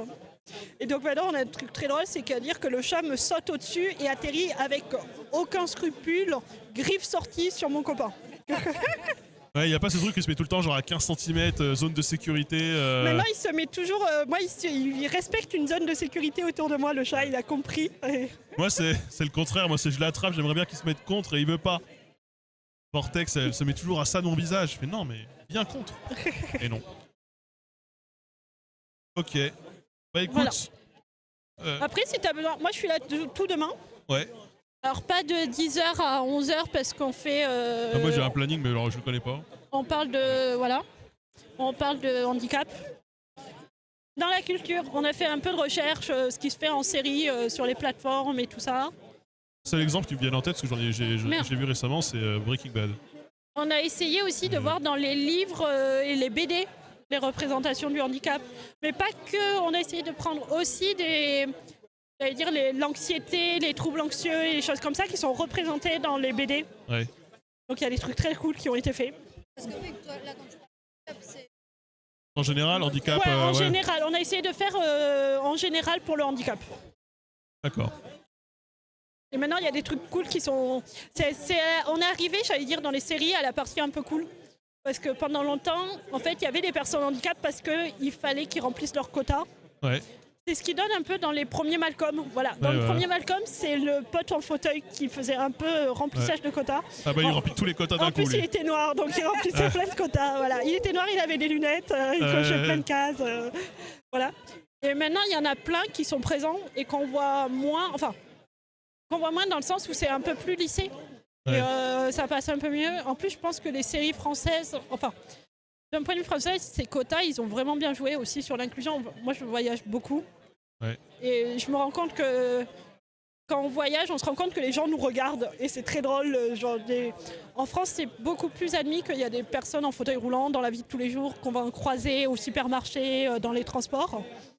Ah oui, j'aurais pas dit ça. En Italie, enfin moi j'ai fait l'Italie dernièrement. En Italie, on voyait les gens qui nous regardaient comme ça. Et on est là... Bah merci. Ouais, j'aurais pas dit. Après, c'est marrant parce que là, moi, je travaille sur un sujet sur les questions d'identité de genre dans les séries. Et c'est vrai que par exemple, Plus belle la vie a fait énormément pour faire reconnaître tout un tas de choses en rapport avec l'identité de genre, les identités sexuelles, etc. Faire comprendre à des petites vieilles qu'en fait, c'est des gens comme tout le monde. Et, voilà. Et en fait, souvent, ils vont essayer par des quotas. Et après, y en a qui vont plus ou moins bien marcher. Ouais. Et après, ça passe pour tout le monde, donc c'est cool. Ok. Ouais. Bah, dernièrement, là, c'est l'année dernière, quand ils ont sorti le film Barbie. Ouais. Barbie a sorti une collection. Alors que moi, à l'époque, quand moi j'avais 6 ans, la Barbie fauteuil n'était pas disponible en France. Elle existait, elle était disponible en Espagne. Et en France, elle n'était pas sortie parce que quelqu'un avait jugé que ça pouvait choquer l'opinion publique et que du coup, son œuvre Barbie ne pouvait pas être en fauteuil. Et donc ça a été mon grand drame. Donc ma mère a été en Espagne un jour, a acheté la Barbie en fauteuil, me l'a ramenée. Et après, chaque fois que dans mon école, quelqu'un allait en Espagne, se retrouvait à devoir acheter des Barbie fauteuils pour ramener aux copines. Parce que du coup, tout le monde voulait une Barbie fauteuil parce que c'était trop cool la Barbie fauteuil. Ouais, je vois. Et c'est juste, pareil, pendant très longtemps, par exemple, le Playmobil fauteuil, il était disponible que dans le pack hôpital. Ouais. On ne pouvait pas l'avoir autrement que comme ça. Et il y a des jeux maintenant, même dans les jeux vidéo, il y a plein de représentations qui ont changé. Par exemple, Overcooked et Moving Out, qui sont des party games. Dans les possibilités de personnages de départ, Overcooked de mémoire, il y a un personnage qui est en fauteuil. Ouais. Et Moving Out, tous leurs personnages, on peut choisir, ils sont ou marchands ou en fauteuil. Ok. Là, tu vois, ça, parce qu'ils étaient il y a la possibilité de choisir que le haut du corps, justement, pour les personnes qui sont en fauteuil et qui... Alors moi, je jouais à Just Dance sur Wii. Et Just Dance sur Wii, c'était très drôle parce qu'en fait, ça détecte la force du mouvement. Mais du coup, que tu fasses le mouvement avec le poignet ou avec tout le bras, c'est la même chose. Et du coup, j'étais incroyablement forte à Just Dance, alors que je devais faire 60% du mouvement. Eh ben, si ça vous va, je pense que je vais couper là. Moi, je suis un peu en train de Alors, tomber. juste à la base, moi, on m'avait dit de venir te voir. Parce que quand je mangeais, je faisais mon petit Duolingo. Ouais. Et quelqu'un m'a dit, faut que tu ailles le voir parce que c'est pas normal que quelqu'un apprenne le hongrois sur Duolingo. Ah, le hongrois? Ah si, pourquoi pas, le hongrois. C'est stylé, le hongrois. Alors, le pays en ce moment, un peu moins. Mais la langue, oui. Voilà. Ah non, le hongrois, c'est pas mal. Et du coup, Harmonie on m'a dit, vocalique, beaucoup de cas. Moi, j'aime bien ce genre de langue. On m'a dit, il faut que tu ailles voir là pour dire que tu apprends le hongrois. Ouais, moi, j'avais fait finnois, moi. Mais on m'a dit que ça ressemblait au finnois, le hongrois. Non, pas tant. Mais je pense Alors, pas. il y a des logiques grammaticales communes je pense. qui sont quand même très généralistes dans cette famille-là. Mais sinon, c'est vraiment très éloigné. C'est comme comparer de l'hindi et du français, quoi. Ouais. C'est des langues indo-européennes, mais bon, il s'est quand même passé pas mal de temps et il y a une distance géographique certaine, quoi. Voilà. Donc, ouais, ok, bah, le hongrois, ouais. C'est quoi, 18 ou 21 cas c'est selon comment on les compte, non? Comment? Les cas grammaticaux, 18 ou 21 selon comment on compte, non? C'est pas ça? Je sais pas, je suis pas... Oui, alors, alors moi j'apprends Duolingo parce qu'en fait je suis envoyée à Budapest pour un congrès médical. Je suis allé à de Budapest patients. plusieurs fois, c'est une très belle ville. Je suis un peu en stress Très, parce très que belle c'est ville. pas très accessible. J'ai pas Non. l'impression que ça soit la meilleure choix accessible. C'est pas un pays super accessible globalement pour tout ce qui n'est pas vraiment un homme blanc de 30 ans, un peu raciste, pour le dire franchement. Non mais moi j'y suis allé en Hongrie plusieurs fois, parce que moi j'ai étudié à Vienne, donc c'était pas loin. D'accord, bah ouais, mais Vienne c'est très cool. Et par exemple, Vienne ça a été un grand moment parce que j'ai voulu aller à l'opéra à Vienne. Je me suis dit, je réserve des places handicap à l'opéra à Vienne, donc j'envoie mon petit mail parce qu'ils disent qu'il faut réserver par mail. Je reçois un mail de retour avec faudra payer 6 et 8 euros. Ouais. Et là j'ai dit à mon copain, si t'as le temps appelle-les parce que je sais pas ce que j'ai payé, mais 6 euros pour 2 heures d'opéra, ça me semble quand même chelou. Il est beau le bâtiment, t'as vu l'opéra? Mais oui, c'est pour ça, je me suis dit, c'est pas normal qu'on me demande que 6 euros et 8 euros. Enfin, les places, elles sont à 60 euros normalement à l'opéra. Ouais. Non, il y a bien des places, les places handicap sont à 6 euros et 8 euros. Et Vienne, Vienne en Autriche, c'est particulier. Oui. Vienne en Autriche. L'Autriche est un pays au global assez peu inclusif. Ouais, mais Vienne, mais Vienne particulièrement, c'est très bien. Mais pour beaucoup de sujets, même pour des questions comme l'avortement, ça peut être très compliqué de se faire avorter dans certaines régions du pays, alors qu'à Vienne, à côté de ça, t'as des événements vraiment pour faire des levées de fonds pour le SIDAction, enfin pas pour le SIDAction, mais pour la lutte contre le VIH là-bas, etc. Donc, mais du coup, voilà, il y a plein de... Du coup, j'ai commencé juste pour être sûr d'arriver à Budapest et pouvoir me demander un café. Parce que je sens que je vais en avoir besoin. Surtout qu'il m'envoie en mars. Donc je pense que j'aurai la neige. Ah, c'est pas dit. Je ne suis toujours pas arrivée à ce point-là. Moi, je vais dire merci. Voilà, que ce nomme. Voilà. Et j'ai su d'autres trucs, mais je ne les sais plus. Oui, je pense que ça va finir par essayer de trouver un café. Ouais. Voilà. Moi, j'avais été surpris de la quantité de vodka qu'ils vendent partout, dans des gros bacs, au milieu de vraiment partout. Ouais. J'avais fait la Pologne pour ça, c'est très très drôle la Pologne pour la vodka. Les pays slaves, ils ont un problème avec la vodka, vraiment. Mais la Pologne, j'ai eu à 9h du matin soufflé dans le ballon. Bah, mais c'est cohérent là-bas. Hein. Voilà. Il y a une logique. Hein. C'est pas gratuit hein, là-bas, c'est normal. Hein. Voilà. Mais du coup, en fonction de qui t'as besoin, demain tu dis. Ouais. On est plein. Enfin, on est plein. Bah, très on bien. est plusieurs. T'as un peu de tout en type de métier en plus, voilà. Et genre t'as Edgar qui est réalisateur, qui est en fauteuil, et il est réalisateur. T'as Emma, elle bosse à Ubisoft. Je fais du... Ouais. et après, bah, à la Miocorp, nous on est plusieurs aussi, donc engagés à différents niveaux. Voilà. Ok. Il y en a beaucoup que j'ai recrutés pour qu'ils viennent dans mon groupe d'intérêt parce que j'aime les gens qui sont bénévoles quelque part.